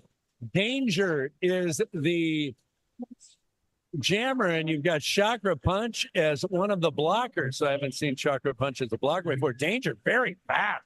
My goodness. From Southern California and just moving at a different pace. Yeah, I think when we have scores like this, we like to mix things up a little, let folks jam who aren't typically jammers. But I mean, are you always looking for new jammers? We're always looking for any kind of new skater, but jammers included. Well, I'll tell you what, Danger is quick. I have a feeling they were a jammer on their last team. Showing it here. Not the straight ahead power that we've seen with the Jammers tonight, but very good on their skates, very nimble and very fast. Lots of fancy footwork happening. Do you like that in a skater, the fancy footwork? I think it depends on the kind of jammer you are. You know, some people really utilize that to their advantage. Some people are like, no, just power through. Some people are like Carl, you know, really straightforward. If that's Danger's MO, it's working for her. Danger is over there on the far lane now. Emerald City finally has their jammer out of the penalty box. Danger has outscored Deadly Dorothy 12-4 during this jam. Deadly Dorothy doing a great job staying in as there is all kinds of pileup there on the far straightaway. Danger is in the penalty box. So Deadly Dorothy, the only one that is able to score during this period of the match. Oh, chakra punch. Not just a jammer delivering the blow. And that's going to put an end to Deadly Dorothy's jamming experience.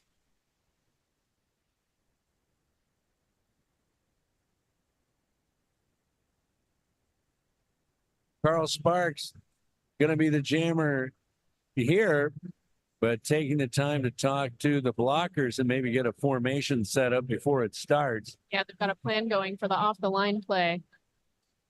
Are there plays that you like the best?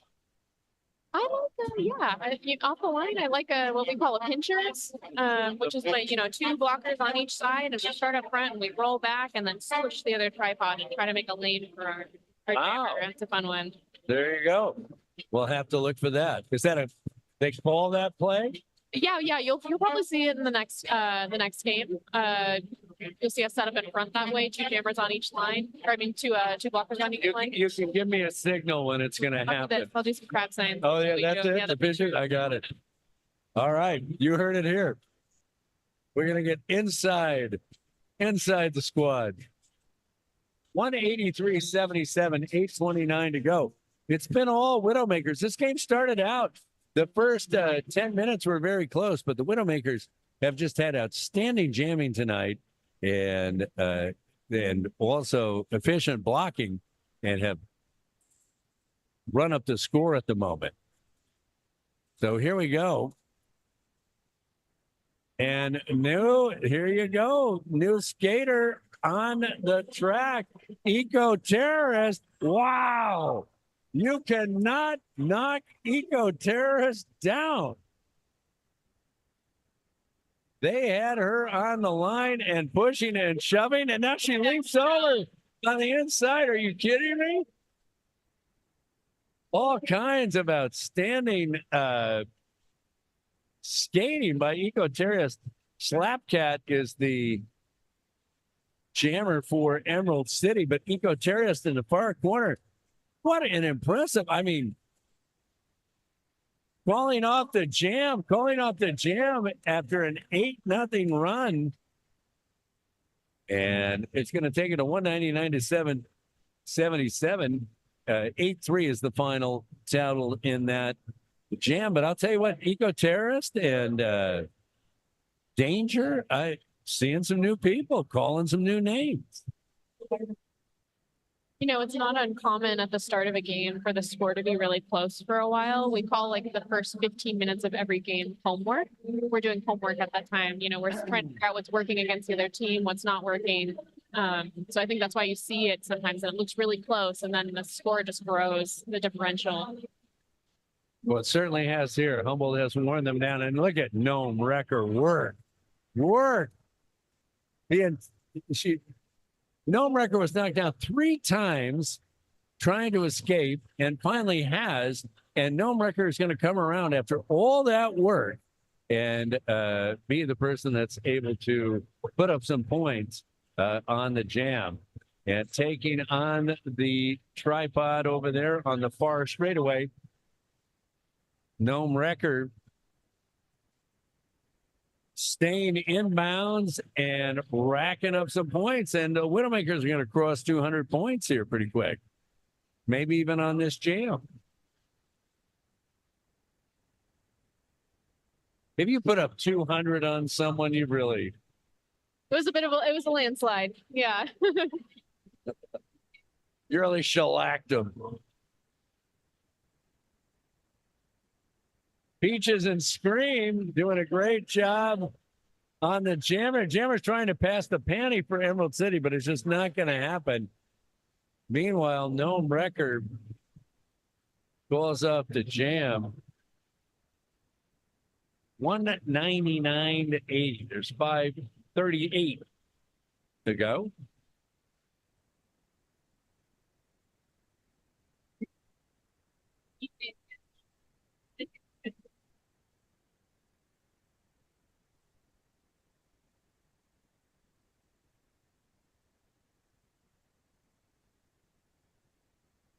So the jam starts. Tavanian Devil is the jammer for Humboldt and doing a great job as they look to get away, knocked down, but getting away by the time they get to turn two. Not so for the Emerald City Jammer, still backed up, and who else but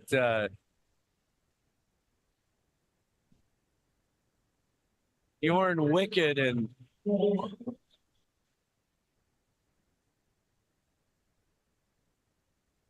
Peaches and Scream is in there. Number 365, Sugar Rush, is actually a vet skater who was a jammer for our Redwood Rollers for many years and then took a break. She came back just for this game to play with the Widows.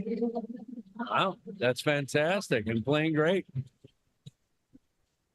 Now, some of these numbers, some of these numbers are 40. What is your number? My number's 707. 707? Mhm. Yeah, you can pick any number. It's we've seen 5 digits, letters in there sometimes too. Well, I just wish the numbers showed up better. I think two things. I want white outline on some of these numbers, and I want a bigger roster for next time. Okay. What are the letters on the North Betty Jetty? I mean, the numbers. They're white on blue. Is that what you mean? Yes, Yeah, good. white on blue. You'll be able to see them. There we go. I'll send your complaints to our Jersey company. Yeah, there you go. Say we got this old guy doing the broadcasting and he can't read the roster or see the numbers. Other than that, he's all right. I also print out the roster, so I'll make them bigger next time. Oh, what a hit by Bjorn Wicked, knocking down the jammer. Triple axle. My goodness. Meanwhile, Danger is taking advantage of the complete dominance of the Humboldt blockers by slipping through and scoring points. Outstanding.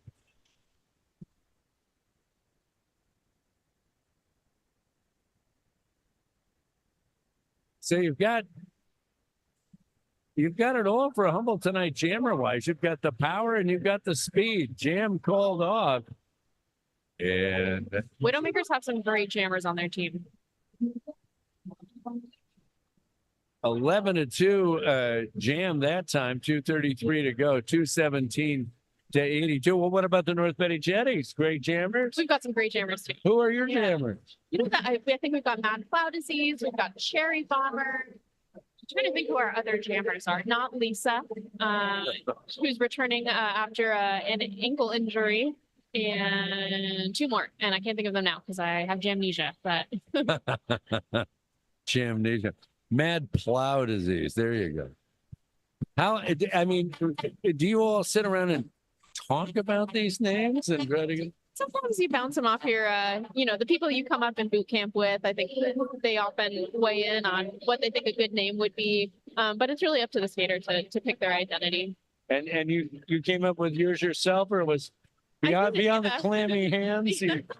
Yeah, I came up with it myself. Yeah, a lot of people thought it was pretty funny though. Everybody loves a good food pun, so. There you go. 221 to 82. I always liked this song. I liked the video that went with this song.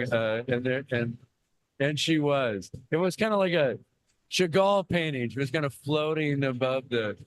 I always liked it. Well, you gotta like the band tonight. Yeah, we're so grateful to have the Dirty Derby Blowhards here. They show up for us every time. It's really awesome. I don't think any other Derby team has a live marching band. So, I mean, there's a full drum kit behind us. Did the Humboldt Roller Derby go out and contact them to come and I had no idea how that relationship started, to be honest. Yeah, I'm not sure. I think before you started? Did it? long before I started. I There think you this is the same band that plays for the Crowds. Yes, So- a lot of the people. 141 to go, 221 to 82. The outcome was decided a while ago. Just some outstanding efforts by Humboldt. And I will say this, even with a big lead, this Widowmaker team has kept playing and played hard.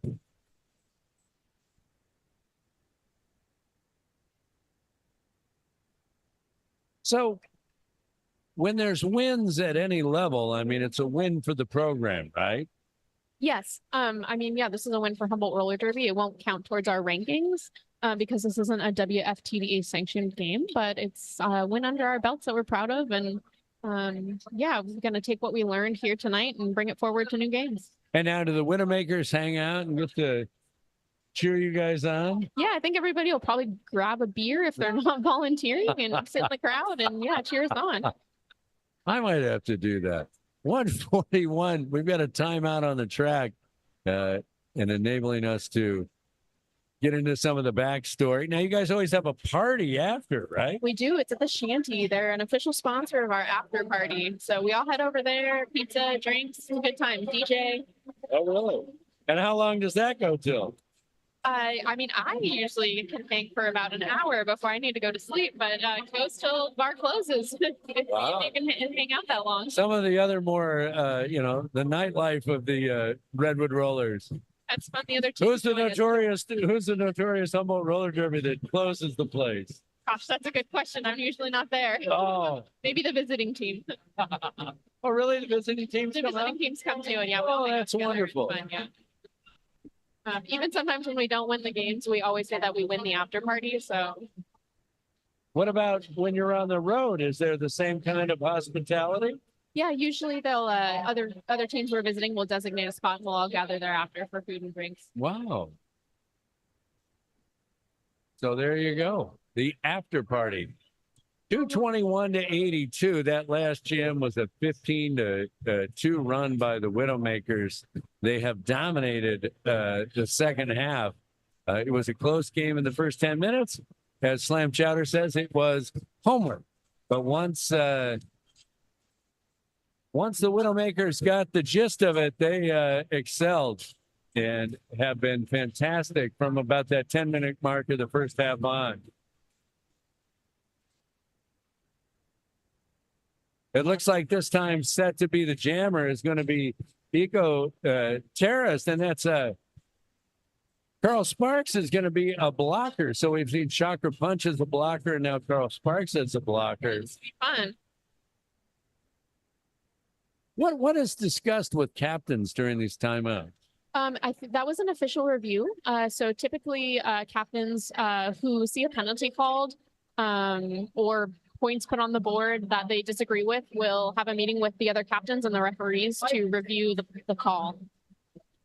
Even when you're 140 points down? Sometimes it's just an opportunity to call a timeout and give everybody a break. There you go. All right.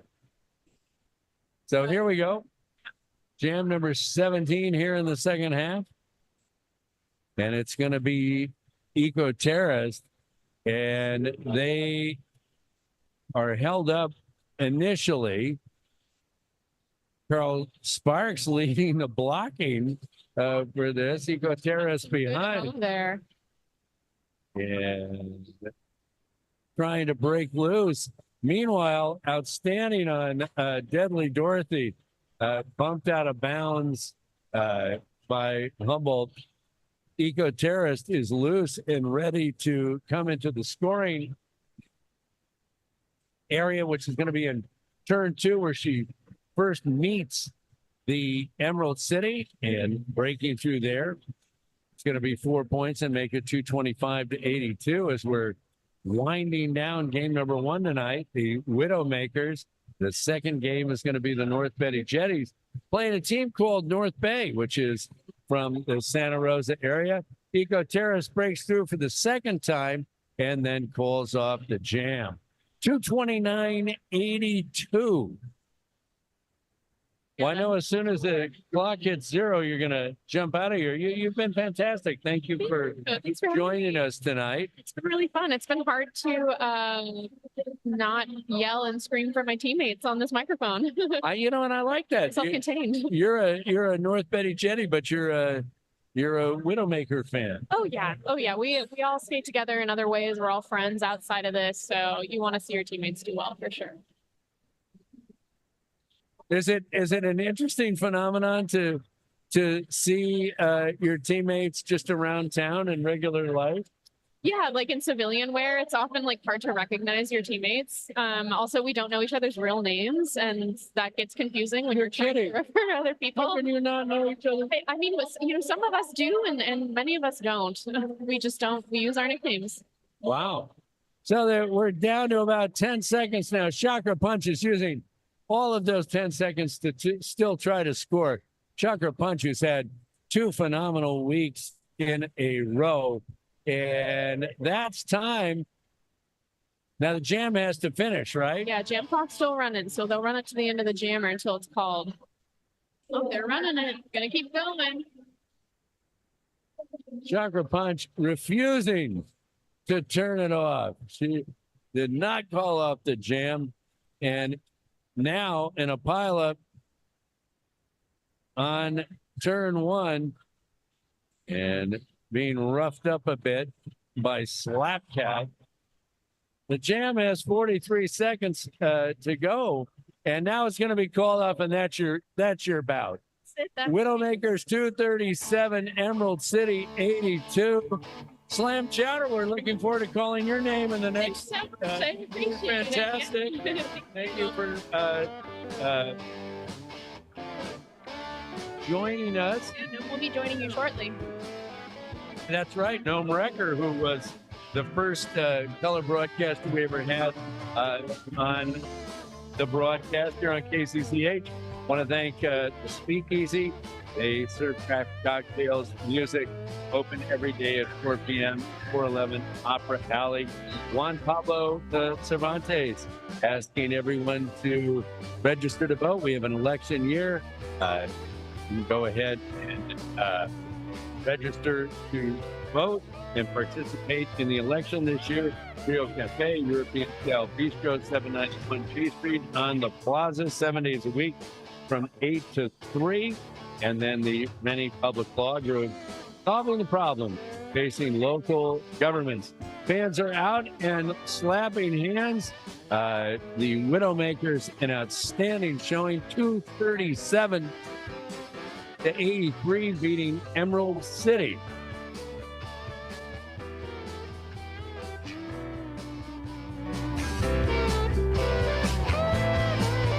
Have Nate Dog come in and do some interviews at halftime, and we'll be back for the second game. The North Betty Chickies getting their opportunity.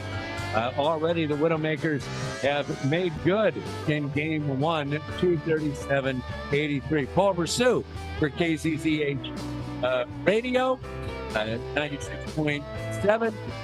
We're doing Redwood Roller Derby. So, Nate Dog coming up.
Hey, all right. You are listening to KZZH 96.7 FM during our live broadcast of the Humboldt Roller Derby here live from Franceschi Hall, Redwood Acres Fairgrounds. I am Nate Dowd sitting in for Paul as he takes a break because he's earned it commentating on the last game, which ended up being Widowmakers 237 and Emerald City 83. Wow. What a difference in the score. It was quite exciting to watch. Getting a little dizzy as these skaters are going around this rink pretty darn fast. It's kind of a loop. All right. I want to remind you, stay tuned, because in a few minutes, Paul will be back, and he's going to be interviewing one of the roller derbies, Humboldt Roller Derby, Trey Cartier.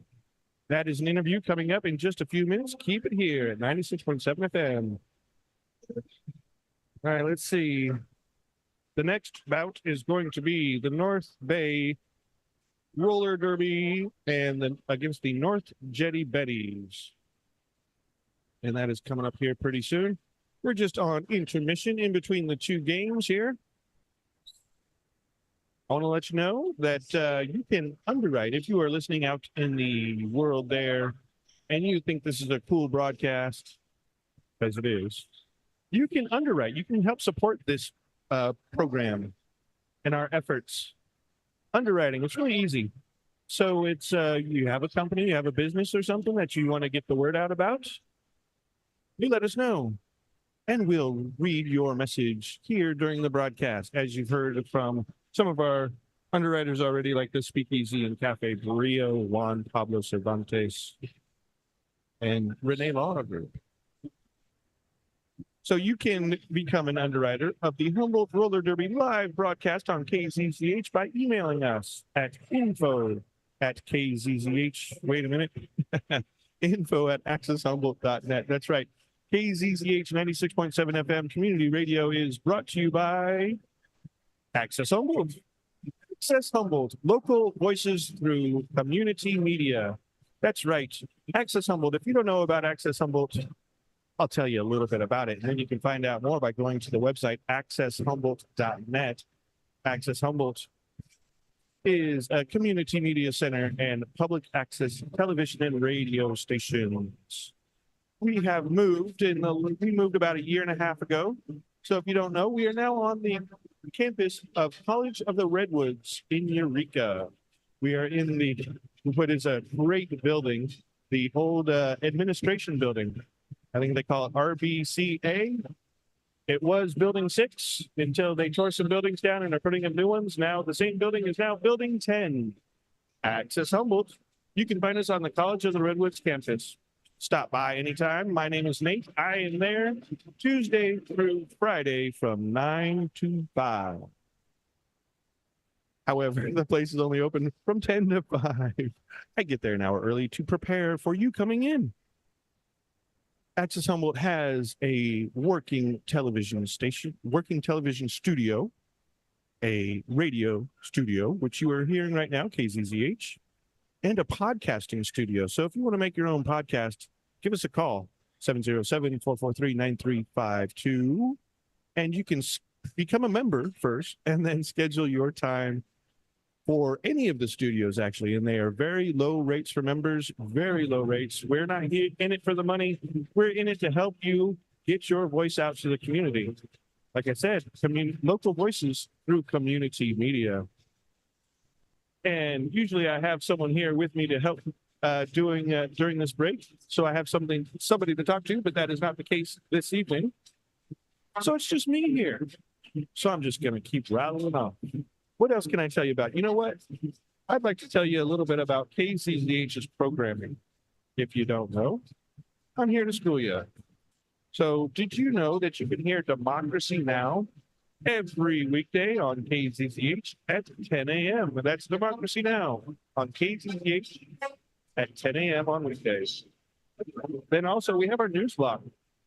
That's at noon and 5. You can hear some local news, some local weather, the community calendar, which is really important. We let you know what is going on in the community for the week. And I want to thank Isabella Vanderheiden for recording that for us. Again, my name is Nate. You are listening to KZZH 96.7 FM, and we are broadcasting live. That's right, live from Franceschi Hall at the Redwoods Acres Fairgrounds. We are here watching and listening to the Humboldt Roller Derby. We are just waiting for the second bouts. But before that, we're going to be interviewing one of the Humboldt Roller Derbyers. The right word? Humboldt Roller Derbyers? Works for now. We're going to be interviewing Trey Cartier. Like the watch?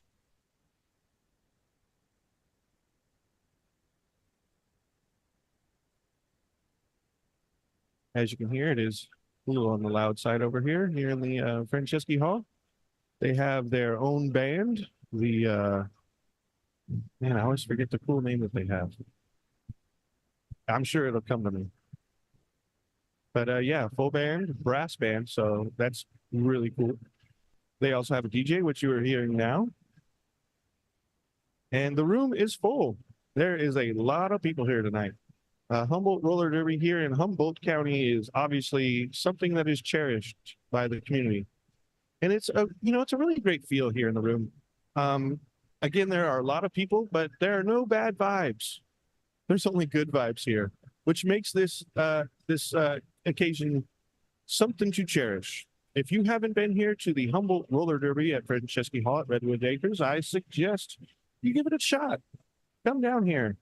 There's a ticket price, but it's not that expensive. They have food and beverages and beer, of course. And like I said, people are just having a great time. Having a great time watching these skaters beat each other up. This is not for the faint of heart. This is actual battles. These skaters really lay into each other, and they're rolling on a concrete floor. So when they go down hard. Now they are wearing pads. I see knee pads, elbow pads, and wrist guards, and of course helmets.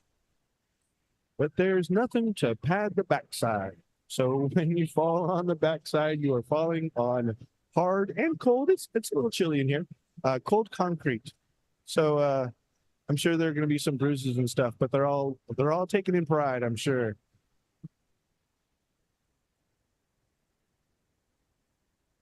Again, this is the Humboldt Roller Derby here at KCZH from Access Humboldt. We air live broadcast all of the home games here, and I do believe the next one is in September. If I can find my schedule here.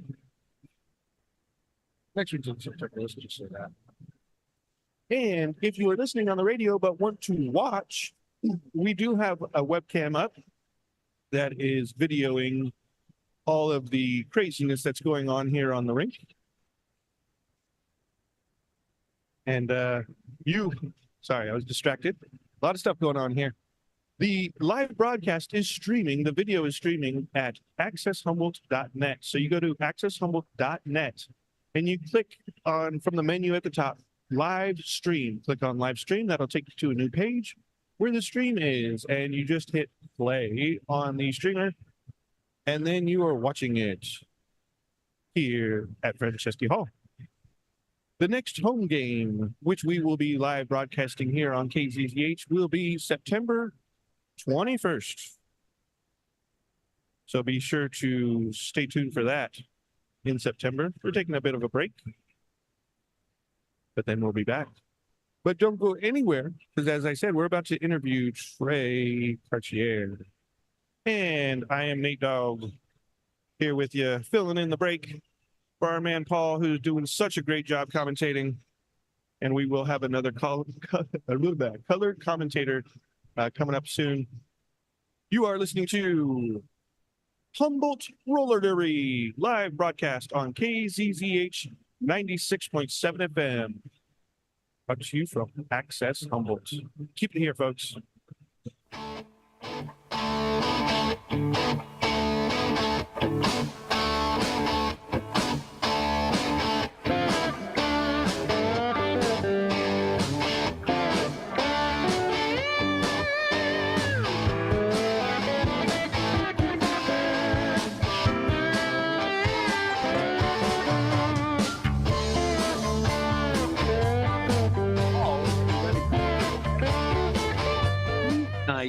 in the Humboldt Roller Derby. This is called Home Team Night, and where players come out and play with the Widowmakers and the North Betty Jetties. And if we listen to Slam Chowder explain it during the last bout, it's the team that they came up with from the boot camp.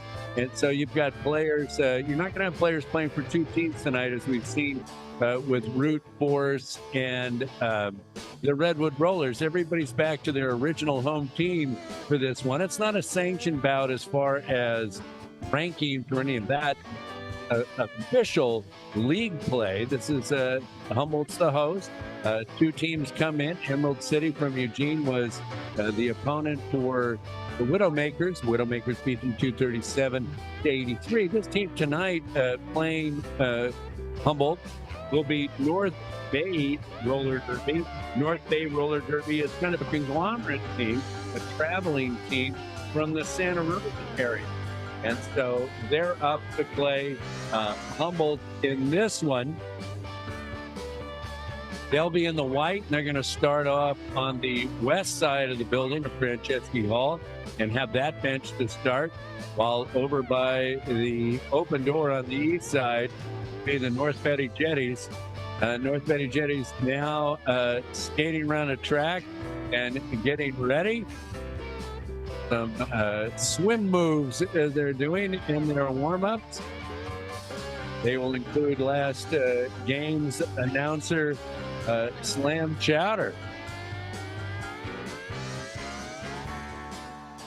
They're ready to go. They're in blue jerseys with the North Betty Jetty logo on front. And thank goodness they've got white numbers on blue jerseys that can be seen by announcers everywhere. So North Betty Jetties, they'll be in blue, and the white will be the North Bay team from Santa Rosa.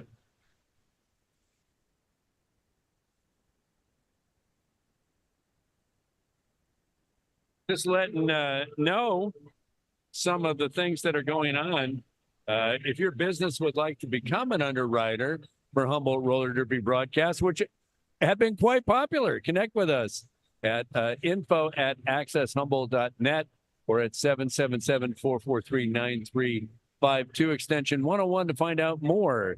Your support of Humboldt Roller Derby at KCZH shows the community that you care. We are a listener-supported radio station at 96.7, and we need your help to sustain and improve our service to the community. You can become a patron, a one-time donation for $20, or become a sustaining member for as little as $5 a month. So, all kinds of diverse programming, but none more diverse than this. Having roller derby on the radio is is unique to the Humboldt Roller Derby organization. And what an organization it is. We talk about a team coming up here that's a conglomerate team. I mean, Humboldt Roller Derby has 4 teams, 2 of them in action tonight, the North Betty Jetties and the Widowmakers. 4 teams here in Humboldt County taking on much bigger areas. I mean, beating Eugene in that last game, 237-83. So 4 teams from Humboldt County, tremendous amount of support as they go ahead and host teams from all over the West Coast. You heard Slam Chowder in the last broadcast of the game. Humboldt has gone ahead and skated as far north as Canada and as far south as Tucson. So it's interesting the range that they've done. But as we've heard time and time again, people love coming here. People love coming here to Franceschi Hall. No other team in the league that has a band and the kind of energy that we see here in the Humboldt Roller Derby.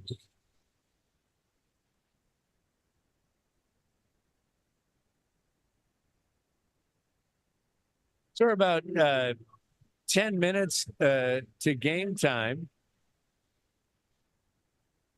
Players warming up. Humboldt has had no bouts since we had them last, scoring 273 points against the Santa Cruz team, the 5th-ranked team in the region. So they did not have an away bout since then. So this is the first time back since. And you'd think you might be flat after a layoff of about a month, but that has not been the case as the Widowmakers went ahead and scored over 200 points themselves. We see right now on the track, the teams practicing their tripods. There's Brian-Luc Picard, one of the stars of the Redwood Rollers, getting ready. Jammers practicing getting through. That's been a difference for Humboldt so far. Has been the incredible success of both their jammers breaking through, something that did not happen in their first bout this year. And also, we've seen more pressure, more physicality, and more pressure from the blockers, much better at clogging up the opposing jammers and not letting them through. Humboldt's had such a great advantage of having the scoring opportunities over the other key teams that they've skated against in the last couple of games. I mean, in the last two games, Humboldt has scored 500 points, if you do the quick math, and that's been incredible.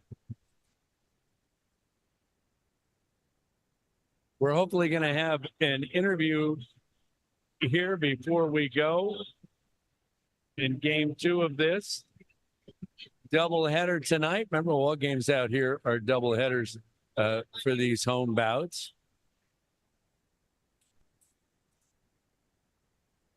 And we have someone. It's Dome Record.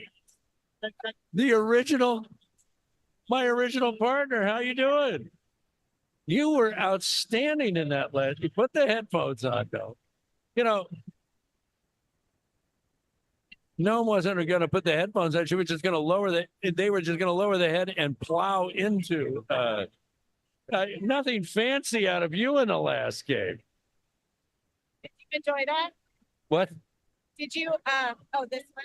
Hang on. We'll have Nate fix you here. Hello? Hello? Testing? Oh, There you go. here we are. There's Okay. nothing to test now. You're on. You know, I was fascinated watching you in that last game. You were like the classic 3 yards in a cloud of dust, the old football term, and yet some very nimble skating when you got around the end lines there. Yeah, thank you. Yeah, you really have to have a lot of tools in your tool belt to play with different skaters. What has been the difference since the Bakersfield bout where the Jammers had such a difficult time getting loose? Yeah, I felt like two things have happened since that time watching Humboldt Roller Derby. One is you've done it. The Jammers have done an outstanding job getting loose since that. yes. And the other thing that's happened is instead of kind of laying back, the blockers originally will go confront the jammer right at the start of the jam line, Yes. like Bakersfield did. And you've changed that and become a lot more physical too.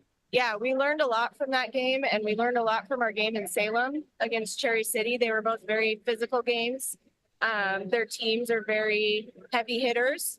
And we started practicing some of the skills that we watched them do in the games against us, and it's been really beneficial. I think another thing that's really helped us out is that this is kind of our first real season back since COVID, and we've really gelled as a team, and we've really started to trust each other on the track and learn each other's styles. So we kind of know what different people like.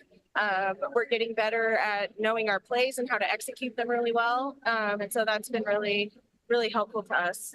One thing I noticed in the last bout was the Jammers, calling out plays as they came back up to their own blockers so that they're setting picks or blocking for them. And that was very successful, having the first jammer that broke through the line and was able to come up to the pack for the first time to score before the tripods had to be set up to defend against another jammer. I thought you guys did a great job of that. Yeah, it's great that you noticed. We've really been practicing that. We've been practicing having the jammers ask for what they want, especially in power jams where we have the advantage. So we have kind of 2 or 3 different plays that we practice, and all of them are called by the jammer based on what they see and what the situation is, and it's been really successful.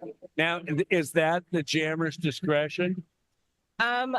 I think in a power jam, it is. The jammer who is on the track has a lot of say in what they want their blockers to do.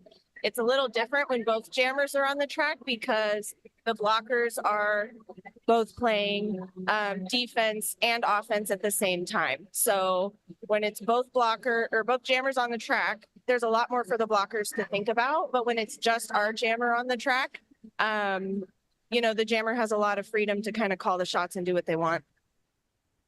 Now we have someone else join us. This is Hey, what's up? What's up? It's Atreyu. Trey. Whoa. Hi. Hi. It's Atreyu. Good to have you. Thank you. It's great to be here. And your role with the team is? I'm bench coaching today. I've skated with Humboldt Roller Derby for about 10 years, taking a little break this season. But yeah, bench coaching. And then what? Closer. Okay. What is bench coaching? I mean, what are you watching when you're out there bench coaching? Kind of for me, for the most part, making sure, number one, that we have the right amount of blockers on the track, that we have a jammer fielded to the track. Kind of depends the intensity of the game, but mostly making sure that, when our jammer is getting out, communicating with our jammer that they're the lead jammer, keeping an eye on what's going on with the opposing jammer, right? When we want to call it off and get the next jam started. Now, to me, the more I watch roller derby, the more I think that is the nuance of the whole thing. When you call the jam off. Yeah, 100%. Because there can be definitely a couple of the things that you're like, why aren't they calling it off? But sometimes we're trying to get a blocker out of the penalty box.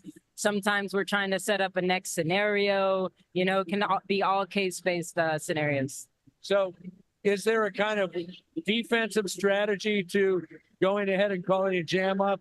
When you get ahead, do you like to kind of call it quicker so the other team doesn't have a chance to score? Yeah, I think that could go in a bunch of different ways. Sometimes we might call it off knowing that our jammer has been out there a minute. We have all 4 blockers still on the track, and we just received a power jam. So maybe we want to start the next jam as a power jam, knowing that their jammer, the opposing jammer, is in the box. So we can start nice, clean, and fresh, new jammer, and kind of a power position. That's the green light special, right? That's a nice green light special, and then get everyone on board, get the blockers on board to do some quick offense, and then keep it going for a minute. I noticed now that we're in the 3rd bout, and this is your 4th bout. We weren't up in Salem to see you, but I noticed a far greater coordination in the last bout with the jammers going ahead and signaling to the blockers to kind of run plays, especially in the power jam, to kind of run plays and screens and whatnot so they could free them to score. Yeah, 100%. We have a couple of offensive strategies that you will particularly see when we have a power jam, right? So just kind of offense that has been communicated between what the jammer likes and the blockers knowing what the jammer is expecting and then working together. I always say it's 5-on-5. It's not jammer against jammer. It's 5-on-5. Sure, absolutely. As the season progresses, do you add more plays? Do you add different strategies? I think as the season progresses and the level of competition within the team and the experience of the players also, so especially with the chartered team, the rollers, and when they're traveling in that peak season, you're going to see more plans off the line. You're going to see more maybe a 3-on-1 or a 2-on-2 strategy, zone play. So just stronger communication and almost telecommunication sometimes at that higher level between the blockers and the jammers. Do you pick up strategies when you play other teams and see what they're doing? Oh, 100%. I'd say a major area that you start picking up other strategies is off the line, some of that 5-second stuff, you can kind of see other blockers set up in different areas within that jam start. And then on the 5 seconds, actually get into position. That's kind of setting off some of those off the line starts and strategies. I've noticed since the Bakersfield bout that you move the blockers up when the jam starts. and they've been a lot more physical. Moved up the jammers with the. Well- oh, I see what you're saying. Or, just the position of them. Right. Mhm. To start the jam. Yeah, sometimes I think a conversation that definitely happens is do we want to set up in the back or the front? You know, so that'll be like the jammers are feeling, yeah, set up in the back, that's working. You know, they're having a hard time with that offense, you know, so that could be just a very basic strategy of our blockers setting up in the front or the back, holding them, sucking up space, because obviously I think having our defensive line in the back, it's less that I have to push forward as opposed to when my blockers set up in the front, kind of stretching out that frame. Now, after being a skater for 10 years, is it a rewarding experience to be a bench coach? Oh man, it's so much FOMO. Come on. But yeah, it's a blast. I mean, I love both things. I love the hell out of the sport. I love the strategy. I love how fresh it is and how much potential it has, especially when the players really start to click from one level to the next. It just continues to elevate. It's a lot of fun. Now, I want to ask you about the opponent that's coming up here. This is the second time that we've seen kind of a conglomerate team, a traveling team come from an area. I mean, Humboldt is a small area. Right. You guys have 4 We're teams. just a little league here in the rural California. I know, and then you've got these conglomerate teams Yeah. that come up from big areas. Sure. I think it's an amazing. 100%, man. They got a lot of depth. And so for our little rural league to continue to like compete on these levels, it's pretty cool. It is pretty cool. Yeah. Do you think for an area our size, and I don't know how many areas our size are in the Western League, but are we unique? Yes, we're totally unique, man. And I'd say before COVID, the fact that we were in the double digits of out of 500 ranked teams that's pretty cool. That's amazing. Yeah. Here come the North Betty Jetties with a nautical theme. And I'd just like to say for the record, I'm definitely a Betty, always and full Well, time. I'm enjoying this night. Slam Chowder was with us in the first broadcast. So as you come up through boot camp, you get assigned to the Widowmakers of the North Betty Jetties, and that's kind of your identity as a home team. Yeah, you get drafted to one of the teams and then you hang out with them, build that camaraderie. There, And I got to say, this is the first time in probably about 10 years that the Widows and the Bettys have played opposing teams from out of the area. what a fantastic Super night. fun. Yeah. Yeah, it's very special. So we're seeing new players here. 100%. And those players that we're seeing for the first time, I mean, might we see them move up to Root Force or to the Redwood Rollers? Definitely, definitely. So you'll see probably all these players either skate on one of those teams after this. And we saw some new jammers in that last game. We too. sure did. We had a couple of Terrace transfer and skaters. Yeah. Yeah. Danger. Yeah, Fast. Danger and Eco, 2 skaters that have definitely played against HRD, and now we're happy to have them. Wow. So they just moved to the area? Yeah, they happen to move to the area, looking to get back into the roller derby, and we're here for it. Now, as a coach, are you a recruiter as well? I think we all are kind of recruiters when it comes to derby. Life is just better on roller skates. Why wouldn't you? I didn't know that. Oh yeah. Definitely get on out here. I'll get right on it. Well, appreciate you and thanks for being here and doing this Well, thank you. broadcast. Yeah, happy to come back. Your organization is amazing. I'm continually impressed. Look at this scene; Yeah, it's man, it's incredible. And the visiting teams must think this is amazing when they come up. Yeah, we're HRD's over 15 years now. So big shout out to all our fans, all our community, all our volunteers. Couldn't do it without them. We do a big thing here and it's really special. And it is a unique league for sure. Thank you so much. Appreciate you so much. Thank you. Have fun. Yeah. Go Bettys. And Noam, you came up a Widowmaker, obviously. Yes, yeah. I was drafted right before COVID. Actually, I had a broken ankle at the time. And then COVID happened and we took a break. So this was my first game with the Widows. Oh, fantastic. Yeah, it was really fun. That's fantastic. Yeah. And then, let me ask this. When you came up, were you always a jammer? I learned how to skate up in Portland. So I played with Rose City for 6 years, and I started as a blocker. I didn't really think of myself as a jammer. And then I had a coach who really pushed me to try it and pushed me to give it a chance, and I really started to love it. So I shifted gears and started jamming, and it's been great.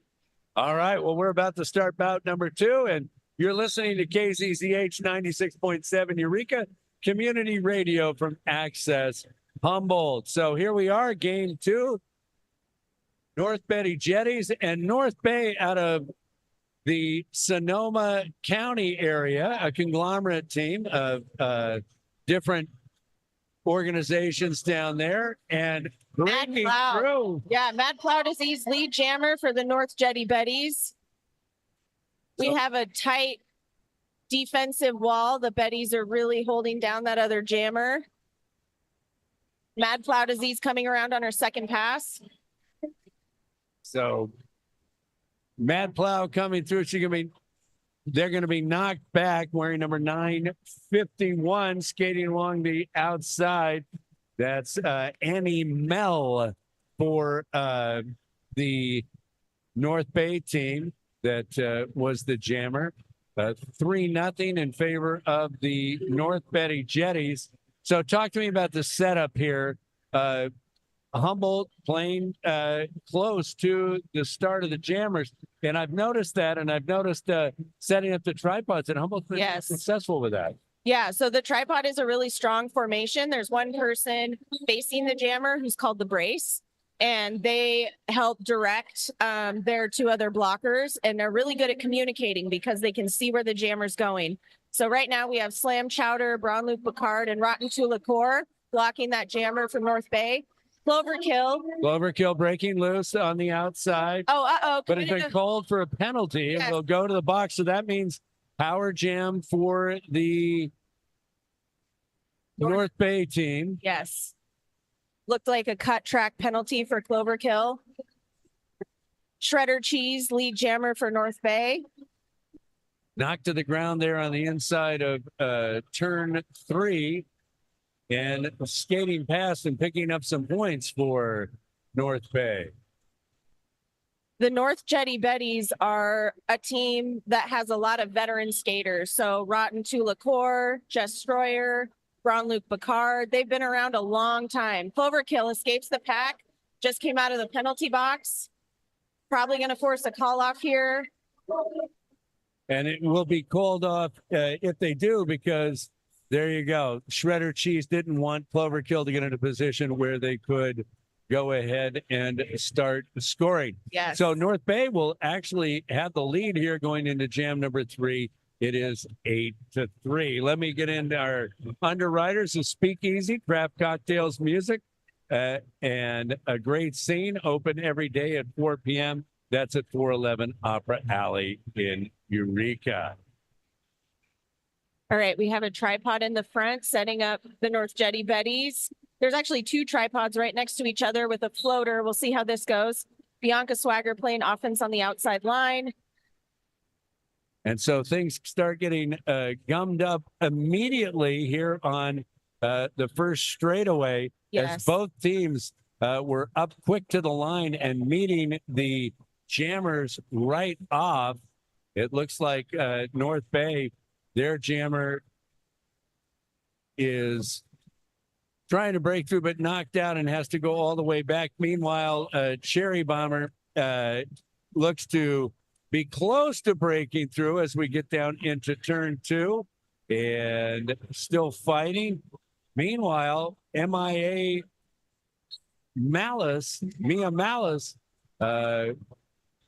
held up and finally breaking through. Now, Cherry Bomber with a chance to score.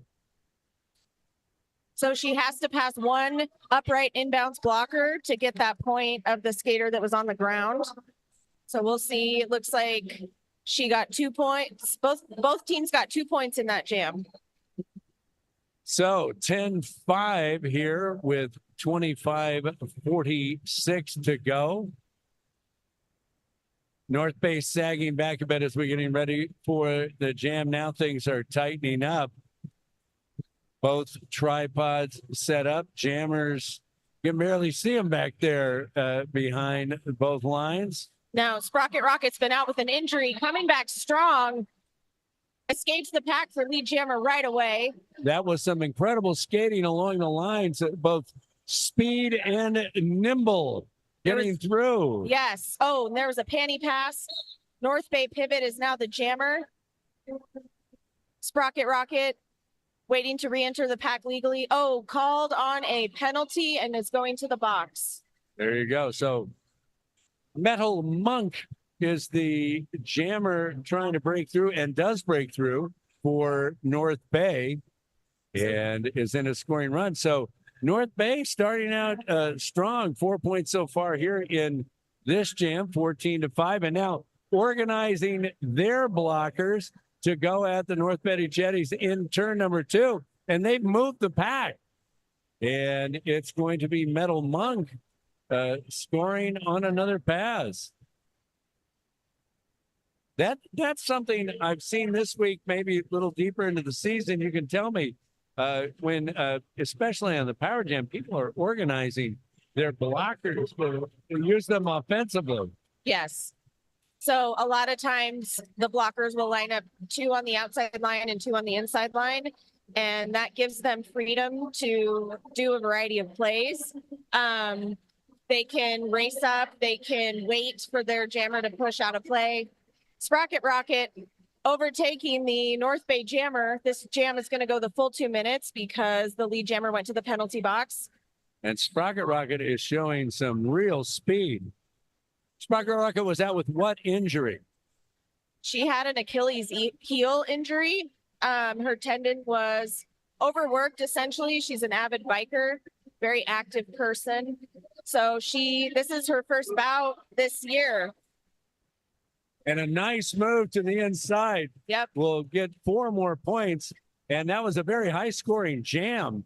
28 points total for the 2 teams. North Bay outscoring the North Jetty Betty 16. Well, actually 32 points. Each team was 16. So 26-21 as the teams begin kind of getting used to each other here in the first 10 minutes of the match, of the bout. And here comes jam number 4. Now we're seeing Barium play some offense for Not Lisa. Fun fact, Not Lisa is a twin. Her twin's name is Lisa. And there you go. So Not Lisa. That is a fun fact. Yeah. You know, I have a sister who's a twin named Lisa. Oh, whoa. There you go. So Not Lisa is in a scoring situation now, having broken away. Oh, and gets knocked out of bounds by Lucille Balls. Yes. Taking her. Go. There we go. Actually, I think that skater was up here recently, playing in the game against Root Force, the last bout. That's right, because they had Yeah. a team that had a Bay Area team Yes. that had come up. So is that something that happens a lot where skaters get onto other kind of traveling teams so that they can skate more? Yeah, if the team is sanctioned, or if the team is chartered, which means you're the official team for your league for high level competitive play, you can skate for up to 2 charter teams. But if the team isn't chartered, then you can skate really for as many teams as you want. Well, Mad Plow Disease is skating and trying to break through as the lead jammer, scoring points and blocked here by some size along the North Bay line. Trying to knock Mad Plow out. Boy, that was a great job of straddling the outside line. My goodness. Yeah. How did they stay in? And then they call off the jam. And we're looking at it now, 26-25 in favor of North Bay. Are these teams harder to play when they've got to be deeper if they're pulling players from other teams in a larger population area? You know, the Bay Area has shifted. I think they call their area the Derby Galaxy. So there's several teams that are kind of part of their league all around the Bay Area. And so I think it just kind of depends on where you live and what team you play for. but they're all part of the same group. Well, Cloverkill broke away, and now it's going to be turning back into the first straightaway in turn one to try to score some points and some nifty skating along the outside line and staying inbounds and picking up. And that's going to give the North Betty Jetties the lead as Cloverkill coming around for another pass and breaking to the outside very that nice. time. Very nice. A lot of times blockers will try to glide to the outside line with their butt first, and it's really easy for jammers to get around that because the whole side of the body is a target. And a lot of times you have less awareness of where your body is in relation to the line when your butt is going out. So it's a win for jammers. So why would blockers do it then? You know, it's kind of a split-second decision. Maybe you can't turn your body all the way around. Maybe you're in a position where you have to do it. You know, it's something that is a more old school derby technique, but we're working on it. Well, Cloverkill is on a great run and is going to call off the jam, having scored 16 points. No, make that 20 points and taken Humboldt, the North Betty Jetties, the Humboldt Roller Derby, to a 45-26 lead. That's how fast things can change. It's true. So it looks like the Betties are going to set up in the back. North Bay is setting up in the front. They're down a skater in the box, a blocker. Now, when you're down a jammer, you go in the power jam. When a team has a blocker in the box, what is that? It really depends on who is jamming. Like Cherry Bomber, who's jamming right now, is very strong, can probably push this tripod out of play. So as you can see, the Betties are playing all defense. They're all defense on that jammer.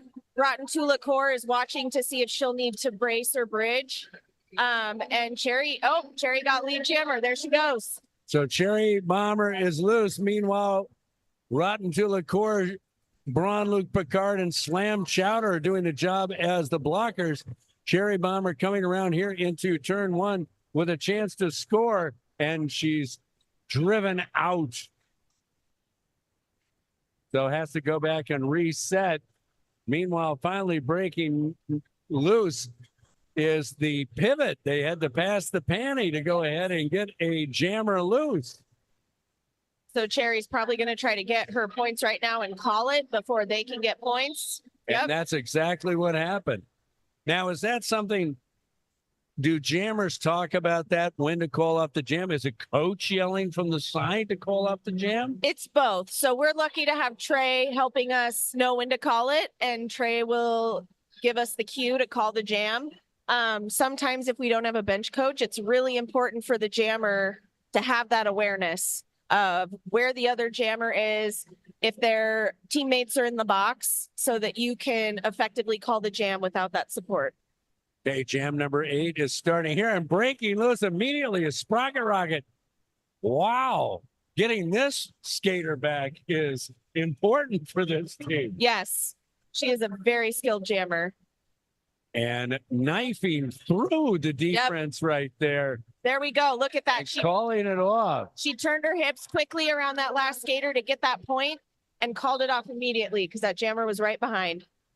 There you go. And so sometimes it's both an offensive and a defensive move to call off that jam. Yes, definitely. So here we go. 53-26, 16-46. We're almost halfway through half number 1. The North Betty Jetties started slow, but the last 5 or so minutes, they've been outstanding with some great jamming, real speed jamming. It seemed like the Widowmakers were physical, the jammers. Yes. You guys. Yep. And this has been more of a speed run. And speaking of that, breaking loose is Not Lisa and leaving everybody in the dust. Not Lisa. Hot on her heels is the North Bay jammer. Not Lisa's going to try to get a point. She got a couple. It's going to call off the jam.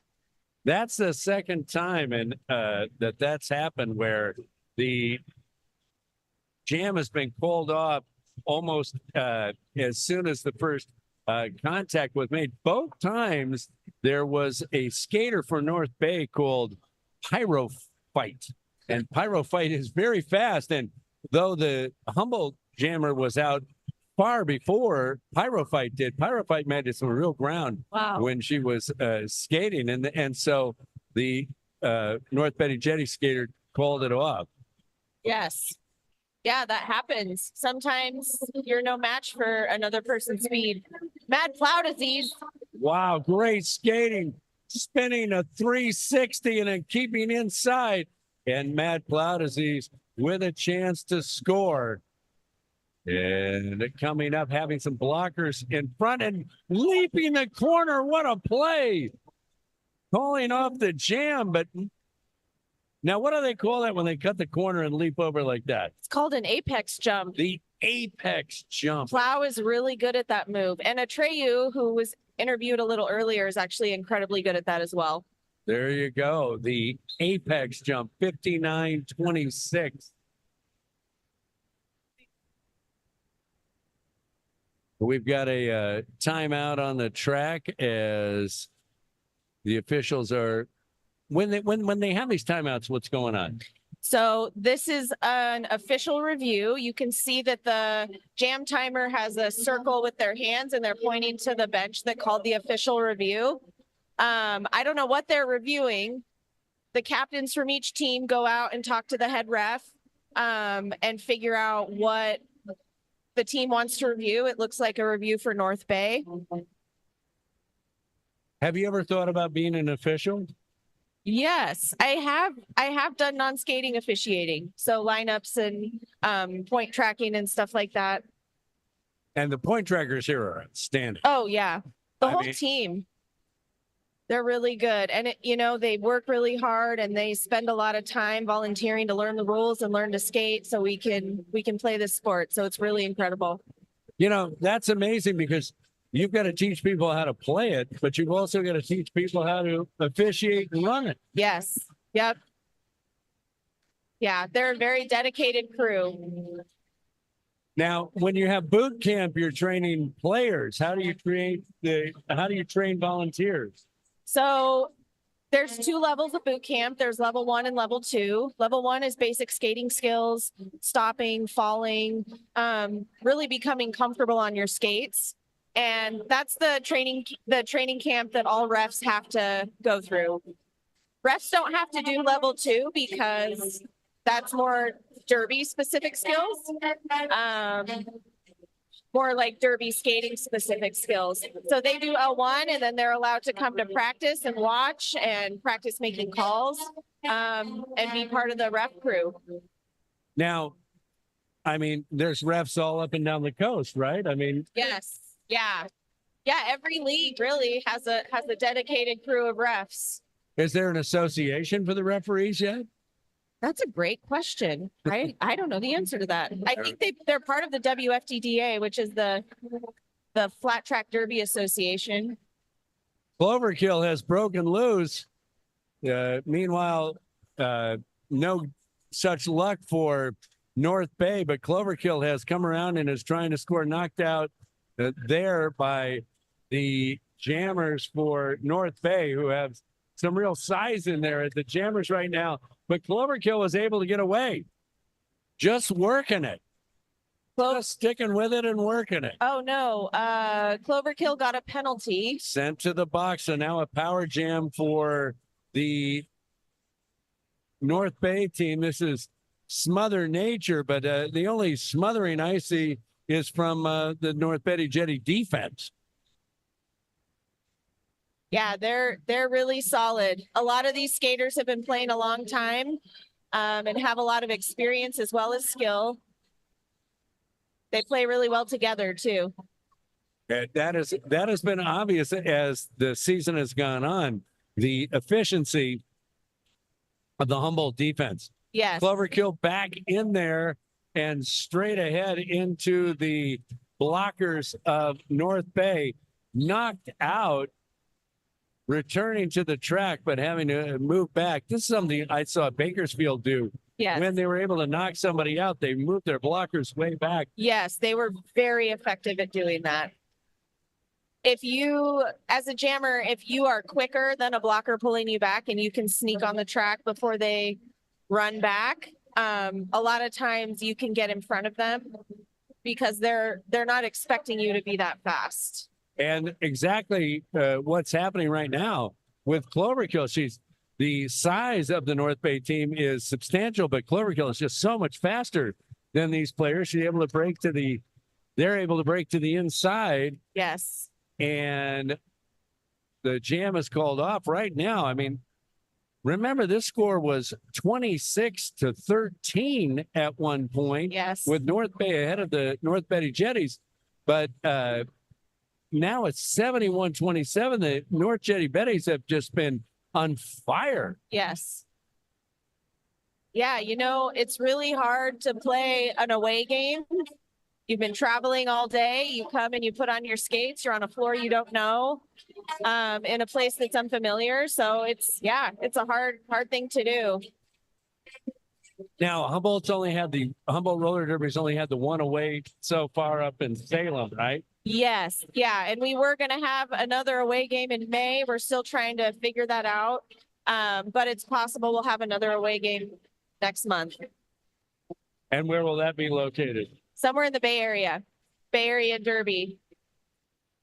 So might you see one of these teams again or some of these skaters? I think Bay Area Derby is its own league. And so we would be playing one of their teams. Okay. And then when you would go down there, you would take Root Force and the rollers? Yes, I actually think for that game, it would be a mix. So it would be a mix of roots and rollers depending on who could travel. Oh, very nice. The North Bay Jammer escapes on the outside line. Very quick footwork. Cherry Bomber hitting hard. Last line of defense for North Bay, has to let her go. And Annie Mull is that skater that's doing so well, avoiding a hip check and scoring points. And going to call off the jam as Cherry Bomber was about to reach the pack. So that was a rare or not in a while victory for North Bay on one of the jams. Jam 13 goes to North Bay 4-0. Yeah. Getting lead jammer is really beneficial. It can really, you have control of the entire jam when you get lead jammer. So getting that quickly and establishing control of that jam is really important. So here we go. Sprocket Rocket jamming for North Jetty Betties. And Sprocket Rocket has been this has been an absolute incredible return for Sprocket Rocket and finally breaking loose. Although this is Pyrofight for North Bay, and Pyrofight is lightning on skates and is being held up now. And now Sprocket Rocket goes slamming into the tripod for North Bay, but the jam is going to be called. 72-32 with 11:01 to go in half number one. That was quite a hit there at the end. Sprocket came in full speed and that blocker was ready. Counter hit. Yep. How sore are you today after? Oh man. Well, now that I'm older, it's bad. Pretty sore. I usually take an ice bath. There after you go. the game, but Not Lisa. Breaking loose, and we see the defense setting up and getting ready as they come in for the attempt to score points, and will break away and pick up those 4 points. Mia Malice taking some hard hits on the in and escaping the pack. She's hot on her tail. Mia Malice following Not Lisa, and Not Lisa will grab a couple more points and then call off the jam. Yep. Of course. Very nice call off. And still able to score a couple of points before calling off the jam. Yes. So 78-34. We're under 10 minutes here in the first half. Humboldt, North Betty Jetty, 78-34. Humboldt Roller Derby ahead. Now, would there be, I asked this of Slam Chowder, would there be some trash talking if one team won and one team did not? You know, sometimes there is. There was a little trash talking with Bakersfield. It's not fun to play a game like that. It's not fun to play against an opponent that isn't kind and has good sportsmanship. So we like to support each other. This is a really hard sport. I'd say for the most part, opposing teams are really gracious and courteous. And we know it's all for good fun. So what about between the Widowmakers and the North Betty Jetty? there is, but it is all in fun. Yes, there definitely is. So the entire scrum has moved to the second turn and now finally breaking loose. Jammer for North Bay, pointing ahead. This is Bacon Stripper delivering a blow, and they're getting knocked out by Rotten to the Core. That was a hit. Shredder Cheese played some great offense for Bacon Stripper, and I think Bacon Stripper wasn't able to see it. They had a clear lane on the inside. Mad Plow Disease moving her way up the pack, escapes on the inside line, and is declared lead jammer. Well, Bacon Stripper moving up behind, but this jam is going to be called. There must have been a no pass, no penalty for the North Bay jammer. Explain a no pass, no penalty. So if a jammer is hit out of bounds, for example, and the person who hit them out of bounds also goes out of bounds, and that jammer re-enters the track, that's no pass, no penalty. So they didn't cut the blocker, but they went in front of them. They didn't cut because that blocker also exited the track. But you can't get lead jammer if you do that. So I wonder if the North Bay jammer escaped the pack that way, and then Mad Plow Disease was able to get lead when they escaped the pack towards the end of that jam. There you go. 8:01 to go, 78-38. We've seen, since the Santa Cruz bout, we have seen an offensive explosion for the Humboldt Roller Derby teams. And this time, both teams sagged back and waited to have the jammers come to them. And Cloverkill takes advantage of it and becomes the lead jammer. And now circling around and coming into turn two, where they will take on the blockers of North Bay and then quickly call off the jam. What we're seeing with both teams, I would say, Widowmakers and Betty's, just as a whole, we are really coming together as a team, and it's really showing on the track. I think when you prioritize teamwork and getting to know your teammates and how they play, it really improves your level of play. And then where's that happening? That's happening in practice? In practice, definitely. Yep. We are practicing skating with people we don't usually skate with. We're practicing different strategies, new skills. We're really honing in on our basic skills, and I think it's really showing. And is that the brain trust of Humboldt Roller Derby, did they get together and decide those things? Well, it's been a process with coaches. So I'm one of the coaches. Daddy Longlegs and Purple Sticky Punch were the three coaches. And Maud Behavior is the captain of the Redwood Rollers. So the four of us really work together to try to create a plan for the season, what we need to work on, and create drills and plan practices so that we can work on those things. Right on. All right, so we're in a timeout. I want to thank our underwriters, the Speakeasy. They're at 411 Opera Alley. They're open every day at 4 o'clock. They offer craft cocktails, music, and great ambiance. The Rennie Public Law Group, solving problems and finding solutions for local governments, bargaining group, and they can be reached at 415-848-7200. Juan Pablo Cervantes, who is urging everyone to register to vote. This is the year, an election year, and Juan Pablo Cervantes is our Humboldt County elections official, and going ahead and trying to get more people to participate in the democratic process. And then the Brio Cafe, European style bistro, 791 G Street on the plaza, 7 days a week from 8 to 3. The action is here in turn 2, as neither of the jammers have been able to break loose just yet. And Smother Nature is knocked down, but up now and is the lead jammer in this situation. I don't know if I'd go for Smother Nature as a name, because they have been smothered often. They're coordinating their blockers now for North Bay. And a tremendous defensive stand there by Jean-Luc Picard and rotten to the core. And You know, I was really impressed in that jam. Smother Nature was almost out of the pack, fell down, and immediately got back up and ran to escape those blockers that were coming. I think so much of jamming is really getting up as quickly as possible, reestablishing your position, and going right back at it. So that was really, really great. so here we are, all bunched up at the jam line for jam number 18 with 5:30 to go.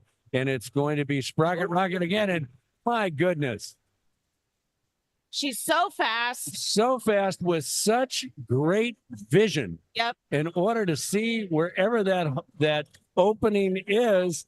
And the apex jump to the inside, and points are being scored.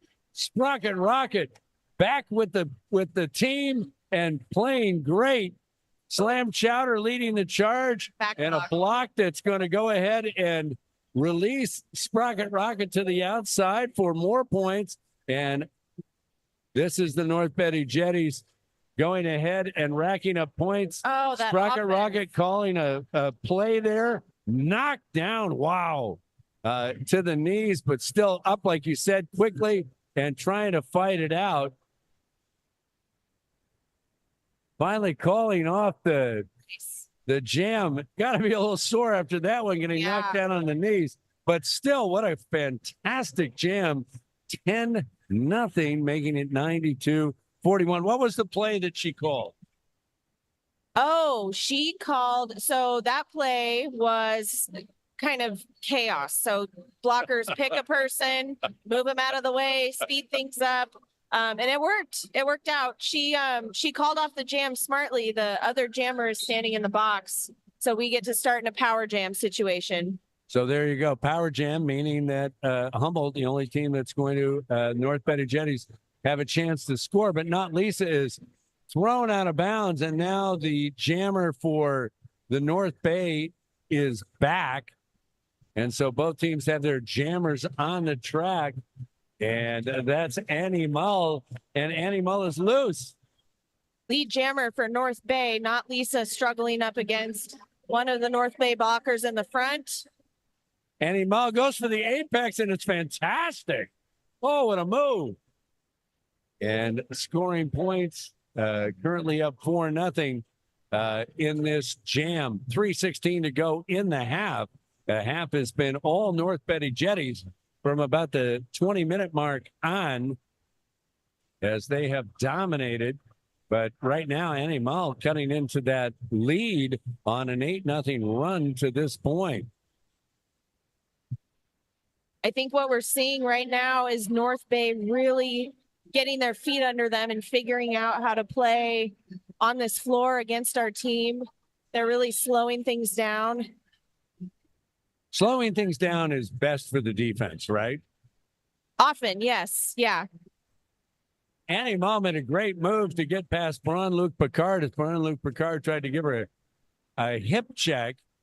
You're looking at a 16-0 run right now, and that's going to be more than that. This is going to be 20+ points. That's a good jam. That's an amazing jam, That is and a good has jam. picked up those 20 points, and it's 92-61.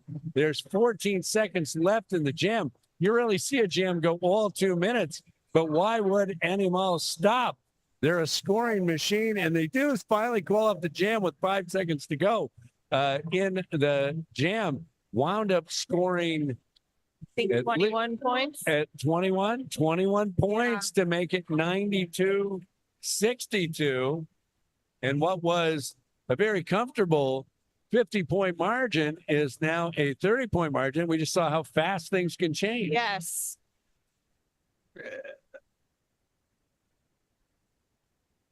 Mad plow disease lining up close to the outside line. As is the jammer for North Bay, which is Pyrophyte, which is their fastest of their jammers. And Pyrophyte's going to break through. Mad plow almost escaped the pack and got a hard Oh my goodness gracious, Mad Plow Disease hammering through to get loose. Pyrophyte coming up on the outside, gonna get points and call it off. But not before Mad Plow got 1 point. So 93 to 62. 52 seconds left here in the half. You've got one more jam to line up. Remember, jams can be completed after the time in the period stops. 93-62. We've seen some resurgence here, though, in the last couple of minutes from North Bay. And here we go. One last jam. And, oh, Slam Chowder taking Mother Nature out. And there's going to be a penalty. It's going to be a penalty on the jammer for Humboldt. Cloverkill goes out. And now Mother Nature is loose. And the only person that can score, the half is officially over, but the jam can extend the half. So 1:30 on the jam, and here comes on the power jam, the North Bay team, and scoring 4 points is Mother Nature. And this is critical here, right here at the end of the period, as North Bay could get some real momentum and bracing themselves for defense is the North Betty Jetties, and knocked to the ground is Mother Nature, and being run out right now. Braun Luke Picard doing some of the pushing as this jam is now under a minute, but breaking loose is Pyroflight. You know, what's really interesting is watching the blockers in this power jam situation calling the shots. So the jammer would come up, the blockers would call the play, which is kind of the opposite of what we have been practicing. So it's interesting to see both types of play. So eventually that's going to play out to be a 7-0 score on that jam, making the halftime score 93-69. And we're going to go to our community calendar here in a minute. We want to thank the Speakeasy, the craft cocktails, music, open every day at 4 p.m. at 411 Upper Alley. Want to thank Rio Cafe, 791 G Street on the Plaza, 7 days a week, 8 to 3, the Renting Law Group, solving the problem facing local governments. And we want to thank Juan Pablo Cervantes, who's telling you to go out and register to vote. We're going to have community calendar, and then we'll be back for half number 2. At the half, the score, North Betty Jetties 93, North Bay 69.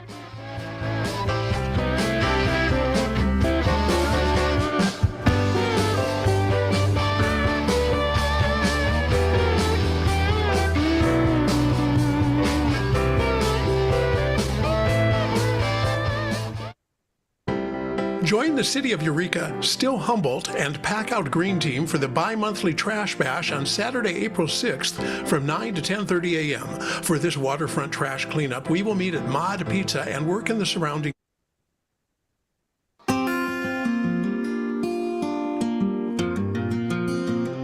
Welcome to the KZZH Community Calendar for the week starting Friday, April 26th, 2024. On Friday, April 26th, check out the Stranded Marine Mammal Lecture and Training from 5:30 to 6:30 p.m.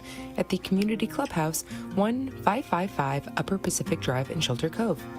Dr. Don Goley, director of Cal Poly Humboldt's Stranded Marine Mammal Monitoring Program, presents a free lecture on Friday night, followed by a training on Saturday morning for those interested. Email justin@lostcoast.org to find out more. Also on Friday, roll into the public skate from 6:30 to 9:30 p.m. at the Fortuna Skating Rink, Roner Park in the Fireman's Pavilion. There's a modest admission price, but it's free for adults with a skating child. On Saturday, April 27th, come to Queer Humboldt's Creative Zone starting at 2 p.m. at Queer Humboldt's Bayard's Place, 1391 G Street in Arcata. This is an open art studio space for all ages.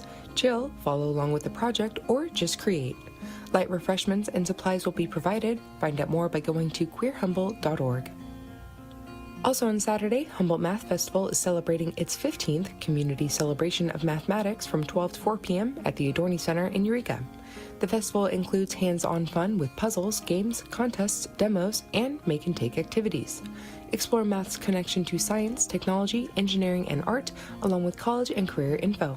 For more information, visit humboldtmathfestival.weebly.com or call 707-845-7465. Finally, on Saturday, you can make it out to Redwood Acres for the Humboldt Roller Derby.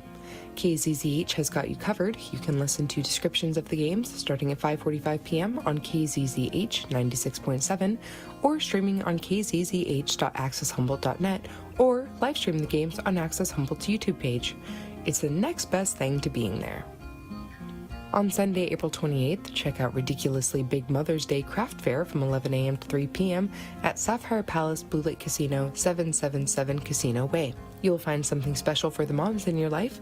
There will be 30 vendors, plus food, drinks, and a bar available. In lieu of ticket pricing, they are asking for unopened pet food or monetary donations to support the Humboldt County Animal Shelter with either pet food donation or a cash donation. Email info@bluelakecasino.com or call 707-668-9770 for more information. Also on Sunday, don't miss the annual Coast Guard Housing Garage Sale from 10 a.m. to 4 p.m. at Coast Guard Housing, Coast Guard Street at Price Street in Eureka. This is a multiple family garage sale. Finally, on Sunday, hone in your skills at all-level samba drumming from 12:30 to 2:30 p.m. at HLOC Space 92 Sunnybray Center in Arcata. Drums will be provided, no experience is necessary, and beginners are welcome. There's a modest sliding scale for admission. Email samba.arcata@gmail.com to find out more. On Monday, April 29th, check out Humboldt Offshore Wind Challenges and Opportunities for the Local Community from 5 to 6:30 p.m. at the Behavioral and Social Sciences Building Room, 166 Cal Poly Humboldt in Arcata. The 20th Annual Victor T. Schwab Memorial Lecture on Local Politics. This panel will share information about the offshore wind project being developed in Humboldt, encourage discussion of perspectives on the project, and highlight how the local community can express their views and concerns in the decision-making process. On Tuesday, April 30th, break out your dancing shoes for the Baywater Blues Fusion Dance from 7:15 to 9:15 p.m. at the historic Eagle House, 139 2nd Street in Eureka. This is a half-hour dance lesson followed by social dancing. Come solo or bring a friend to learn and enjoy partner dancing to blues and modern music. There's a modest sliding scale for admission, but it's free for kids 12 and under. Email baywaterbluesfusion@gmail.com or call 707-496-4056 to find out more. Also on Tuesday, check out English Express, an English language class for adults. You can build English language confidence in this ongoing online and in-person class. All levels and first languages are welcome. You may join at any time and pre-registration is not required. Go to EnglishExpressEmpowered.com or call 707-443-5021 to find out more. On Wednesday, May 1st, strap on your hiking boots and come to the annual Humboldt Trail Summit at the Sequoia Conference Center from 9:30 a.m. to 1 p.m. Visit with tablers from trail supporters between 9:30 and 10:30. The speakers will begin at 10:30 and include updates on the Great Redwood Trail and other local trails. Tabling will continue from noon to 1 p.m. Refreshments will be provided. Also on Wednesday, it's the Area 1 Agency on Aging social gathering from 10 a.m. to noon at Hot Brew, 904 South Fortuna Boulevard in Fortuna. A1AA invites you to the social gathering during the month of May to build community and friendship in recognition of Older Americans Month. Each event will be led by an A1AA staff member with a coffee breaker topic. This time, it's beloved pets, old and new. On Thursday, May 2nd, come to the Basket Rattle book release party starting at 7 p.m. at the Arcata Library, 500 7th Street in Arcata. The book is shadow puppeteer Sean Powers' memoir in stories and describes his 40-year pursuit of 100 musical instruments, their home cultures, and related life experiences. To submit your nonprofit event to the KZZH community calendar, go to kzzh.accesshumboldt.net and follow the community calendar link located near the top of the page. Your event information will be read twice a day, at noon and 5 p.m. on weekdays and at noon on the weekends. Your event information will also be shared on Access Humboldt TV's bulletin board. Access Humboldt, local voices through community media. For KZZH in Eureka, I'm Isabella Vanderheiden.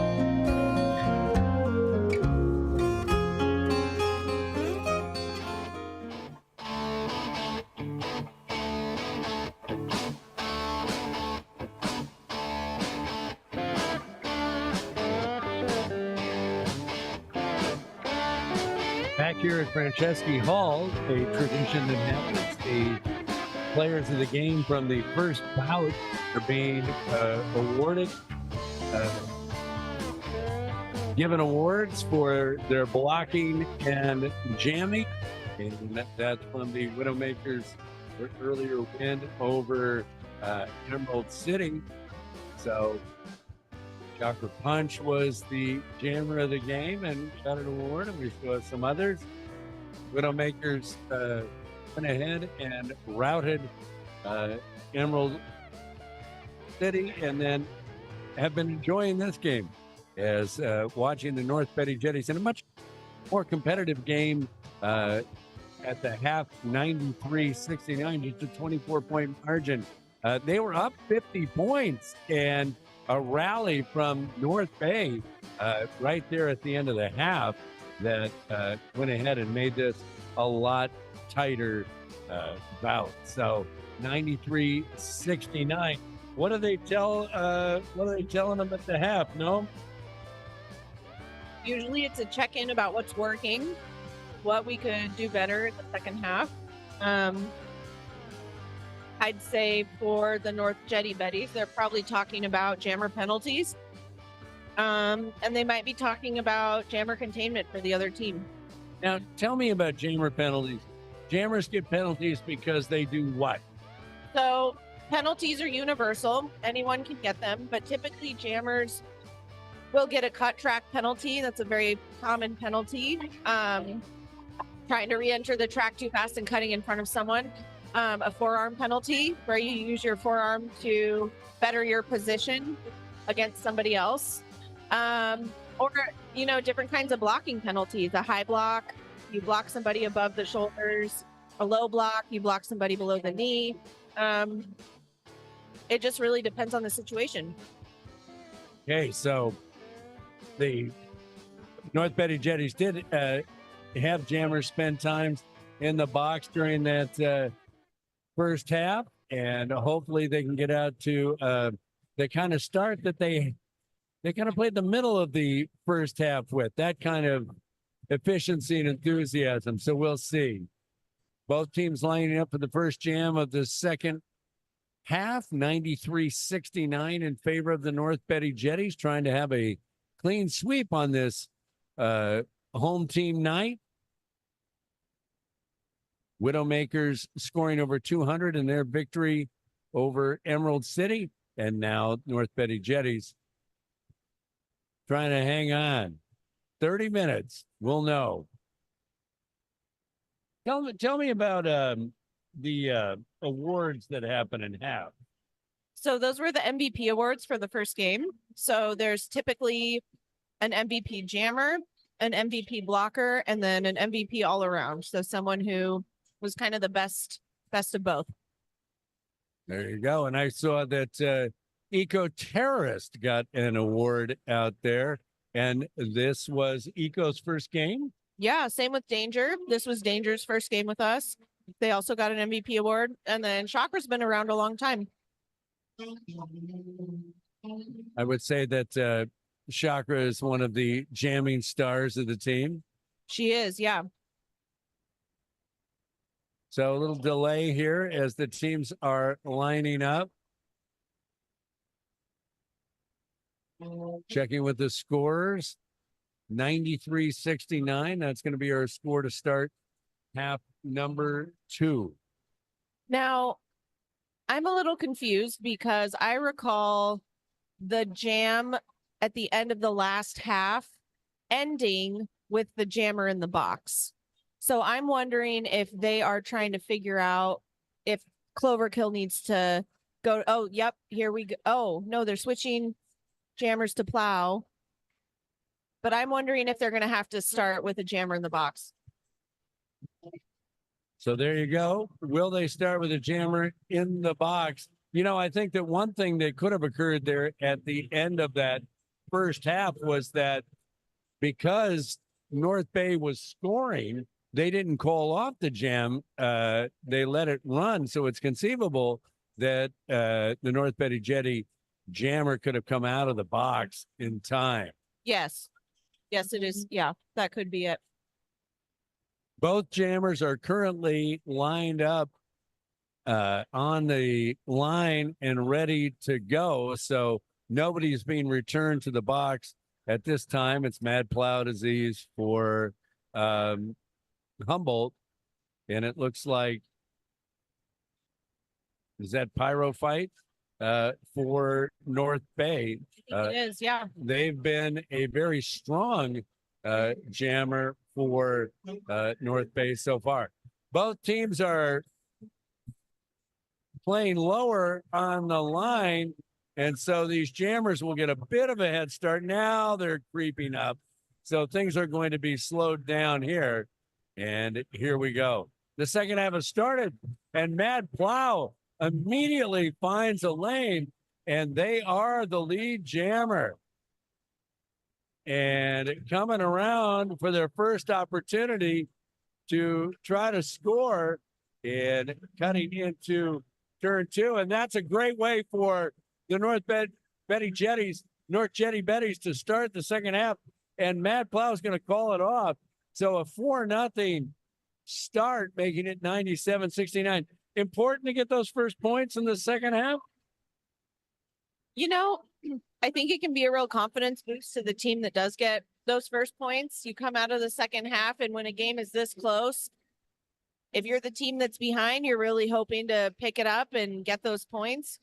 And if you're the team that's ahead, you want to keep your lead. So, yeah, I think it is important. So here we go. It looks like one of the North Jetty Betty blockers is in the box. And that's why Pyro Fight is able to break loose, because we were a blocker down, and now coming to the blockers to try to score it, knocked out of bounds, and then calling off the jam because Cherry Bomber was right behind and had an opportunity to score. So using the calling off the jam as a defensive move that time.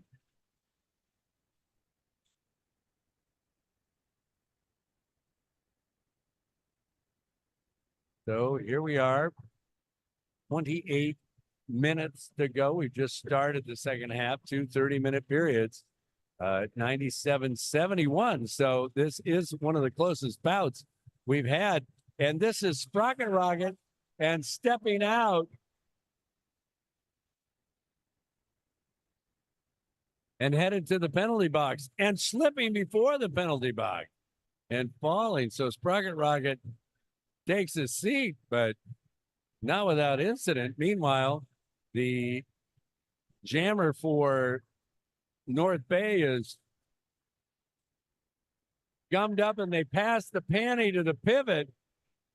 And here we go. So Mother Nature passed the panty, and they're calling out play number 2 as they go to the outside. Oh, all kinds of actions and hit, but breaking loose.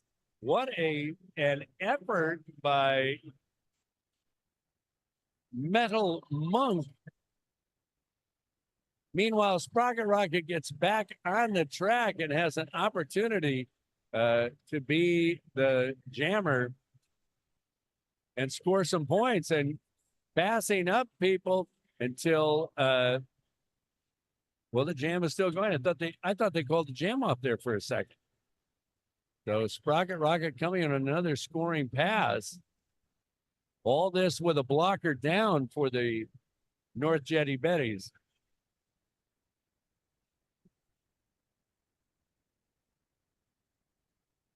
The jam is over, I believe, No, still fit. because the clock's going up. Both teams still playing, although the jam clock seems to be going the wrong direction. It's adding time instead of taking it away. This is not good. So at the end of all that, the confusion with the jam clock, the game clock is working accordingly. It's the jam clock that is going haywire here. And the jam wound up being 10-8 in favor of North Bay. So that makes the score 105-79. I don't know if points are going to be removed or not, but you had a clock that's actually adding time. So this has to be sorted out.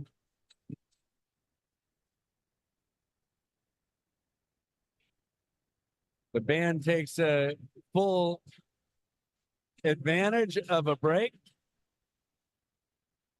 Want to say thanks to one of our underwriters, the Speakeasy here, as we get towards the top of the hour. They are at 411 Opera Alley, open every day at 4 p.m. Music, craft cocktails, great atmosphere. Little dance party on the track. You know, and a lot of dancing going on here. Meanwhile, the clock continues to add time. Oh, there we go. What I like is the officials that are working the clock are even dancing. The band is in full throat tonight. Yes.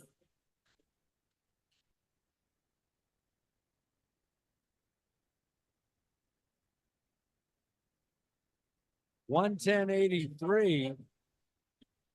The game clock is working. The game clock shows 25:47. It's the jam clock, which is a separate clock, which runs on 2-minute intervals, which is separate from the game clock, which of course can go on after the game clock has expired. That is the one that they're having problems with. So we're going to start and just run it off the game clock. It's a blocker coming in from the box. Oh, What some real straddling by the jammer for North Bay, but they're going to wind up in the box for cutting the track. And so now you have Cloverkill and you have a situation with a power jam and Cloverkill around turn 2 and cutting to the inside and picking up points.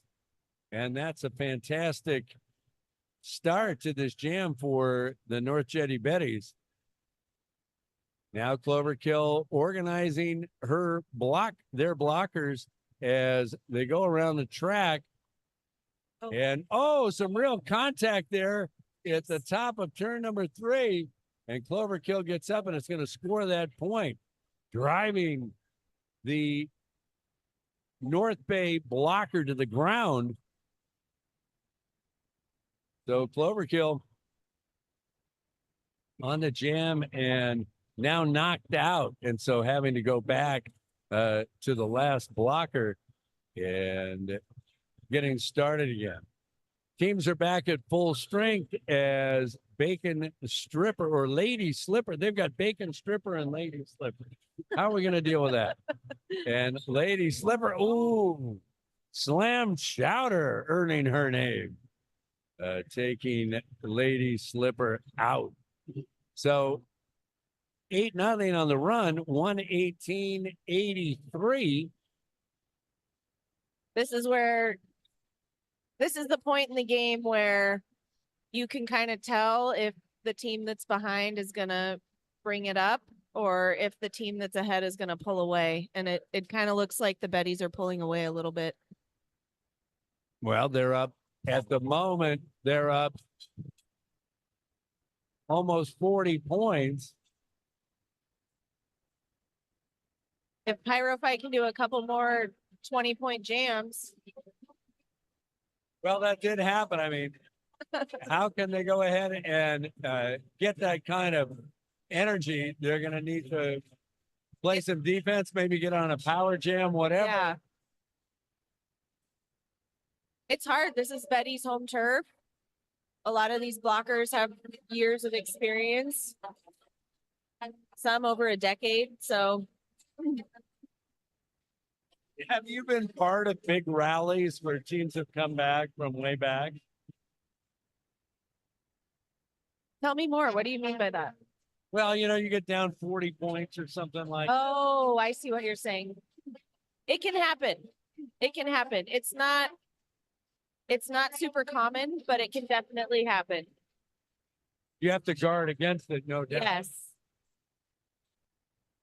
It is a sport of momentum. Once a team gets a momentum, they That's, can really start laying on some points. yes, that's so true. Okay, as Proud Mary starts and stops and the jam starts, here we go.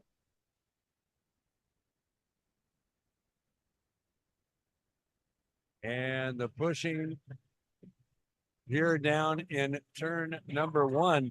And breaking loose, Matt Plowdesy to the outside. Wow, what a move that was. So now Plow is going to be the one in position to go ahead and try to score some points as the lead jammer and doing a great job. Finding an open seam and just racing through it. And now slipping to the ground themselves. Calling off the jam. Animal never had a chance to go ahead and add any more points. I want to say that you're listening to KZZH 96.7 Eureka Community Radio from Access Humboldt.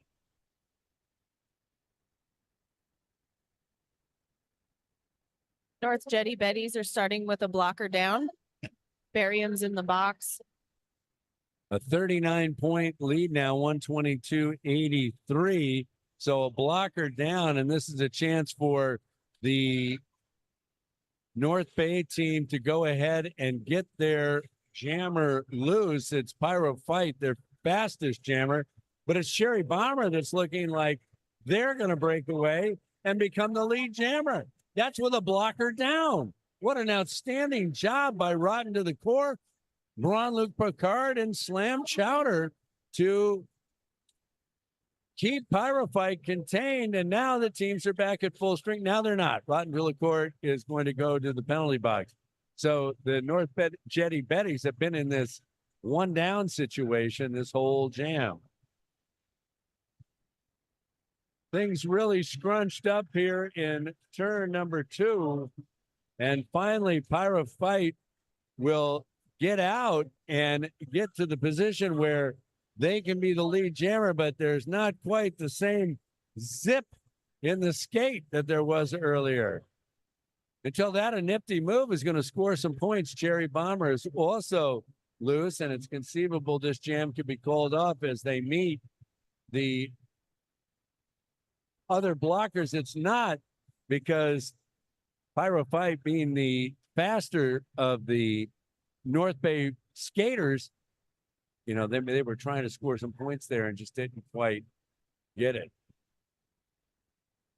What do you look for when you're coaching, when you say this is the point of the game that you're going to see some distancing or you're going to see some catching up? What are the indicators to you? Yeah, so what I'm looking for is how the team who's behind is playing. Are they tightening up their defense? Are they really taking risks with their offense? Is their jammer tired? Does their jammer still have a lot of gas in the tank? I'm seeing that their jammers are not being as successful as they were in the first half. And our blockers are really keeping it slow and contained. And their blockers are having a hard time staying together. So in my perspective, it looks like our endurance is better and we're keeping our lead because we're playing slow and together. Well, speaking of endurance better, Sprocket Rocket has just been amazing in this game and just went ahead and scored on 2 consecutive passes, including one that had a full head-on collision and knocking the player to the pack, to the ground. And now Sprocket Rocket is knocked out of bounds and will have to go back. It's 136.87. We're under the 20-minute mark, and they're going to call the jam. Want to remind folks about our underwriters, Rennie Public Law Group, solving public problems and for government and bargaining organizations, basic helping find solutions for local governments. The Brio Cafe, European style bistro, they're open 7 days a week on the plaza in Arcata. And Juan Pablo Cervantes urging all of us to participate in the democratic process and to register to vote. So this is a really strategic timeout for North Bay. My assumption is that they want to take as much time as possible to give their jammers a little extra rest. The coach for that team came out into the center of the track and waited until the 25-second mark to call the timeout, to give that timeout as much extra seconds as possible. The coach is very flamboyant with these purple blouse pants and a silver jacket. Oh yeah. There's no way that they could not see her as they round the track.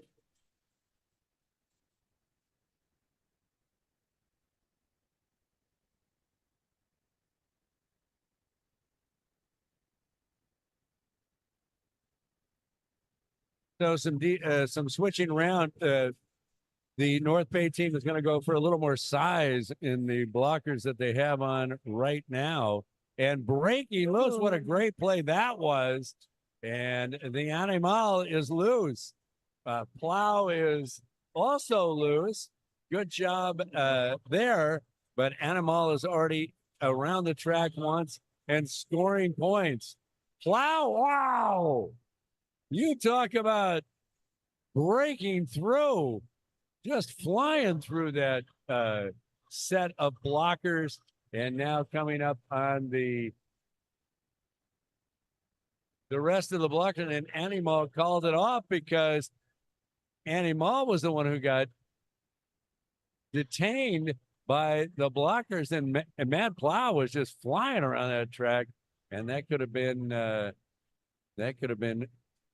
advantageous for the North Jetty Betties, but it was called off. Cloverkill back there now. We're going to start jam number 8 here of the second half. Oh, my. Cloverkill. Wow.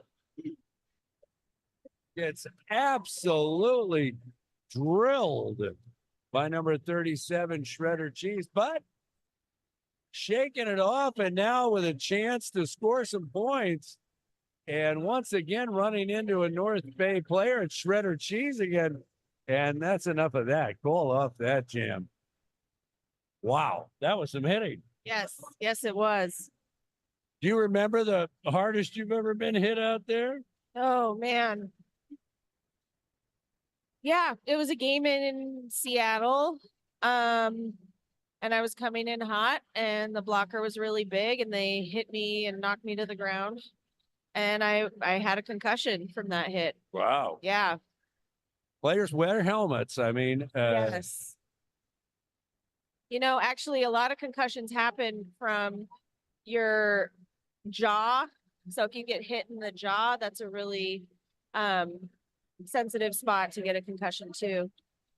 So breaking loose from the pack is Cherry Bomber as the North Jetty Betty's doing a great job. And Cherry Bomber getting a chance to score some points. And the North Jetty Betty's just answering the call. I mean, they're not going to let them back in this game. And they built this lead. This lead is now up to 50 points and 142-92. They had it as high as 50 toward the end of the first half, but then that lead was cut in half after some good runs by North Bay. But right now, in command are the North Jetty Betties. Jam is called off. So now you said you were looking for it. You don't see it. They're in control of this game, the North Jetty. I feel like the North Jetty Betties are really focused. They're honing in their skills, and kind of as the game has gone on, they've just become more solid. And North Bay, it's kind of slipping away from them. I think they're playing a little more desperate. And it's evident in, they have more blockers going to the box at this point. So do you practice this in practice, how to play with a lead and how to go ahead and ice a game, so to speak? That's a really nuanced strategy talk. And a lot of that really just comes from experience. Well, right now with blockers, 2 blockers each going to the penalty box, Mad Plow is racking up some points for Humboldt, doing a great job for those North Jetty Betties scoring. And now here is the Animal also getting into it. Now we have 2 jammers following each other. And an apex move by Mad Plow, and then Mad Plow calls off the jam after the apex move. You gotta like that. Yeah. She almost jumped the straightaway there. That was really impressive. So with 160-95, Humboldt, North Jetty Betty's Humboldt Roller Derby, piling it on, and they're going to bring back Sprocket Rocket. I bet we're going to see Sprocket Rocket on the route force of the rollers, right? Oh, definitely. Redwood Rollers for sure. So going to move up to the A team. What a great performance coming back into the fold after an injury, and fantastic skating tonight. Both speed, moves, and some power. Pyro Fight is the lead jammer now, and into turn 3. Man, Pyro Fight is fast. Very fast. Fast and small, so they can take those small gaps between blockers. That's interesting to me because, there's such intense blocking up front, and some of these teams have some real size. And the reality is, yes, a fast, small jammer sometimes can get through, but also they can also be detained. Yes, big time. Yeah, it's always a dance. Cloverkill trying to break through, and North Bay unable to contain them. So with 12:51 to go, Cloverkill trying to rack up some points, staying on the track, 3-on-1, pushing, driving, and spinning, still pushing and breaking loose and scoring points. An incredible effort by Cloverkill. Oh, it's a power jam for the Betties. The Betties are on the power jam as the jammer for North Bay has been sent to the penalty box. Cloverkill breaks through, and there's a cross check there. So Cloverkill will have to go back. That was some excellent offense by her teammates. They all swept the other team to the outside line. Jam is going to be called off.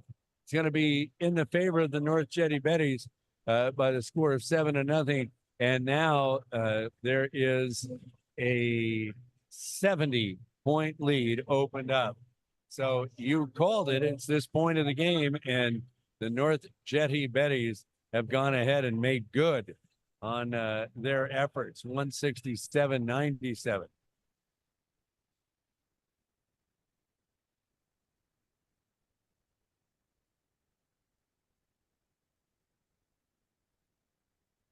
Timeout on the track.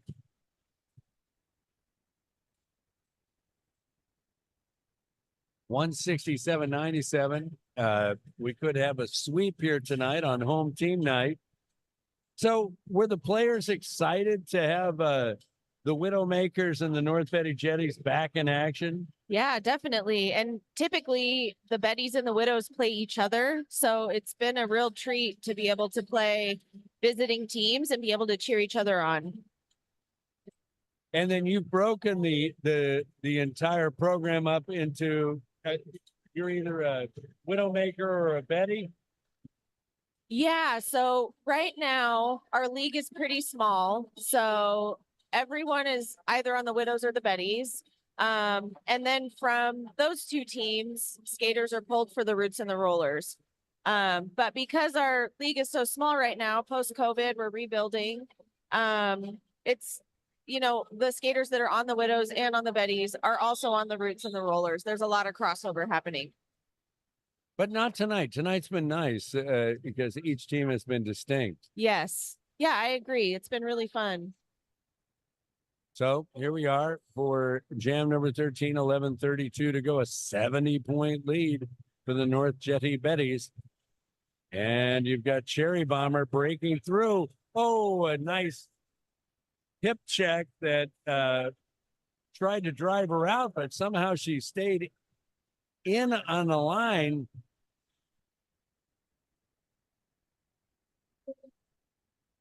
Cherry Bomber meets the tripod and is breaking through. And suddenly this North Bay team is looking a little tired. That was a really excellent panty pass. I didn't even see it. There you go. The panty pass goes to the Animal with an incredible apex jump, scoring 4 points. That's going to put the North Bay team over 100 points, 171-101. Each team scoring 4 on that jam. North Jetty Betties keeping their 70-point lead. And they're going to have Sprocket Rocket as their next jammer. And that's been favorable for this team all night long. And what do you know? Sprocket Rocket just blows through them. So good. So fast. Fast and methodical. There you go. Who would ever put those two words together? I would say it describes her. Yeah. She's been outstanding at finding the open spots and calls off the jam. So over on the bench, people know their shifts. Is that how they run it? Yes. Yeah. So there's different lineups and packs, as we call them. So there'll be a pack that has 4 blockers in it, and they typically skate together in each jam, and they practice together in practice. So you really get to know the people that you're skating with out on the track. How many players do you suit up? How many players are on the bench? 15, up to 15. The Widows skated with 14 tonight, but I believe the Betties have a full roster, and so do the other 2 teams. Is that the hardest thing when you travel, to get 15 people to be able to go? Sometimes it is. It really depends on where the game is, how far away it is, and the time of year. People have, lives outside of Derby, and so scheduling that can be tricky.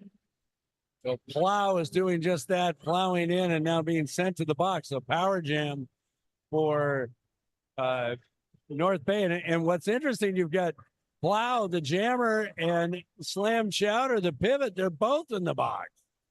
So there's no one. Yep. It'll be a full 2-minute jam.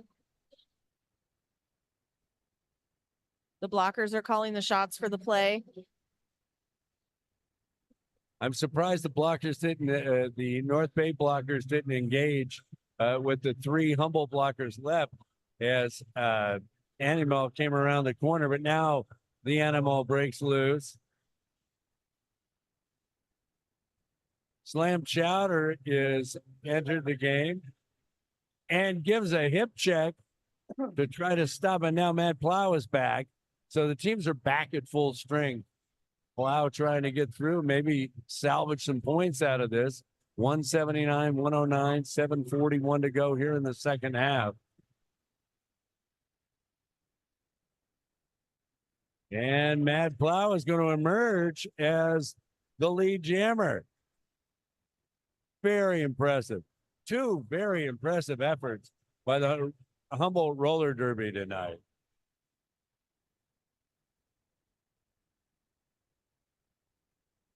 Blockers moving at a faster rate than I've seen. Why would they be skating like that instead of setting up for some defense? They were trying to save their points. So Plow was going to hit the pack first. So the Betties were trying to get to the front. So Plow would hit her opponents first and get those points. But North Bay did not want to give up their points. And so they were racing to try to get to the front, which sped up the entire pack. Go.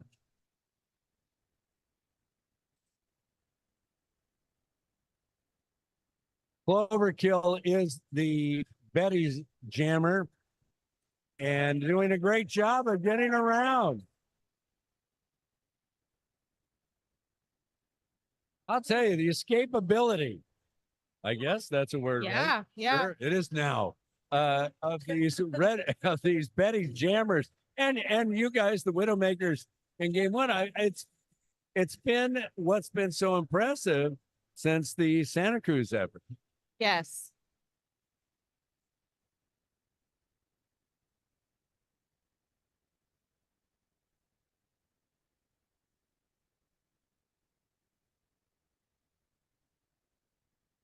So blockers setting up as we get ready with 5:46 to go here in the second half.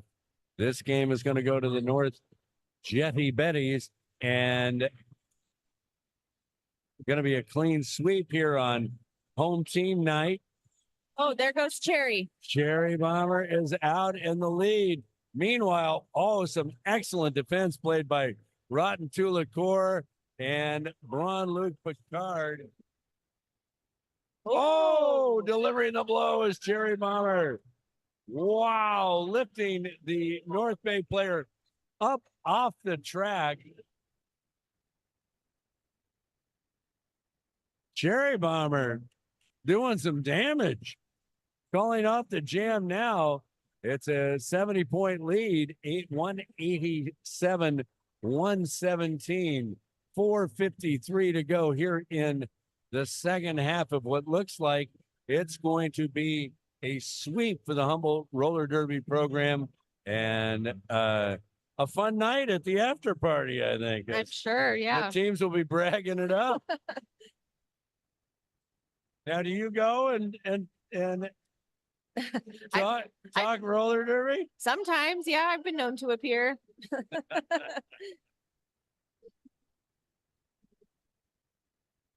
I would imagine you're tired after this. Oh, yeah. Well, because after this, we have to take down the whole event. So we usually don't show up till 10:30 to the venue or the after party. It's a little late for some of us. Well, there you go. It's the young ones, I bet. Yeah. They get out there. And the diehards. Ah, the diehards. Well, I would say that everybody that's playing roller derby is a diehard. That's true. Yeah, we spend a lot of time and energy to make this happen. How many times a week are you practicing? we have 3 on skates practices a week, and then we have meetings and, you know, all sorts of other things that we have to do, bout setup, bout tear down. It's a big commitment. A tremendous commitment. So the clock is going to get started again. And there we go. 4:26 to go in the game. And here comes. Ooh, the, power jam. the animal is going to go to the box, and it's power jam time. And what a great player to have for a power jam.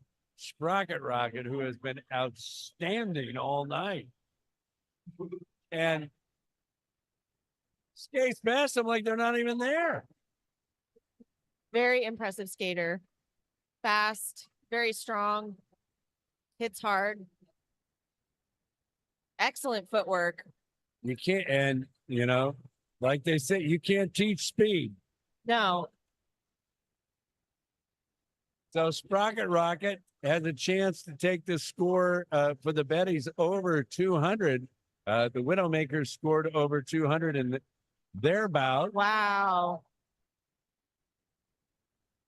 Sprocket's moves on the inside line, little toe dance. Fantastic.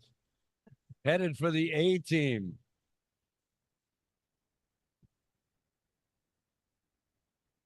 Calls off the jam. 203 to 117.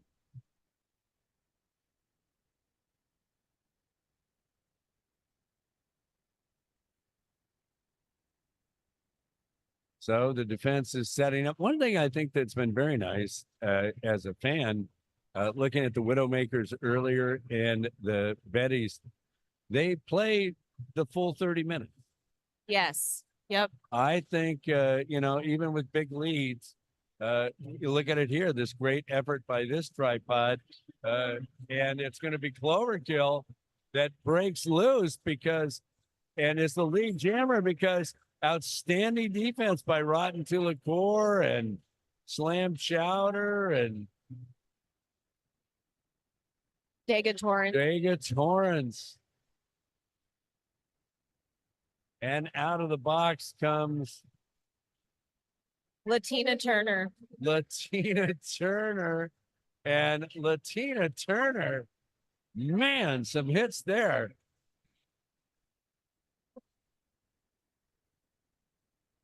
I think Latina Turner is a clever name. Oh, yeah. 151 to go, 211, 117. Here comes Cloverkill to try to add some more points, setting up those blockers. And you've got a North Bay team that is tired and almost whiffing on some of these checks and blocks at the moment. Yeah. Yeah, when you get to this point in the game and you have that big of a lead, you really, I mean, it really boosts your confidence, but it also shows that you have control. You have a lot of control over the pack, the speed, jammer control. So just keeping doing what you're doing and holding that down. Yeah, it's really, really successful. Well, they have a chance to win this bout by 100, 215, 121. We have just a minute to go. And Cherry Bomber just races through. You've got 3 North Bay folks in the penalty box. So Cherry Bomber Nice. able to break through. Lucille Balls putting up a last line defense for North Bay. 38 seconds to go in the bout. 219 to 121. Do they get that 100 ahead? It'll happen if these two are passed, and they do. Yes. 221 to 121. Mia Malice is the jammer for the North Bay, but not having much luck. Meanwhile, Cherry Bomber, like a promenade, easily around the track and scoring points. 12-0 run on this jam, gets knocked out there and calls a jam, and that's the game. The final. 227 to 121. Both teams tonight over 200 points. Both teams win by over 100 tonight. Outstanding night for the Humboldt Roller Derby program. The final score here, 227, 121. So June is the next home game, right? You know, we had to cancel that game. Our opponent backed out. So the June 8th game is off the schedule now, meaning that we won't have a home game here until September. Yep. So there you go. Our scrimmage at the end of May is open, though. If folks want to come watch our scrimmage, that'll be happening at the end of May. And what time will that be? That's usually the last Thursday of the month, from 7:30 to 8:30. So here, serenading the North Betty Jetties is the band. The fans are all around. The North Jetty Betties, they did a great job tonight, and the Widowmakers were just as good. And it's a great night for the Humboldt Roller Derby program, as for the first time and before the pandemic, the Widowmakers and the North Jetty Betties got out here. So Great. a very special night. Yes. Well, for my partner, Dome Wrecker, who our second broadcast together. Way to go. That was great. And you played great tonight, I should Thank say. you. For the Widowmakers and everybody, Nate Dogg and Matt, Tom Chan with the incredible theme music that we have. I'm Paul Brasou. We're going to sign off here. Final score in the second game tonight, the second bout. North Jetty Betty 227, North Bay 121 for Humboldt Roller Derby. Good night. Rock me.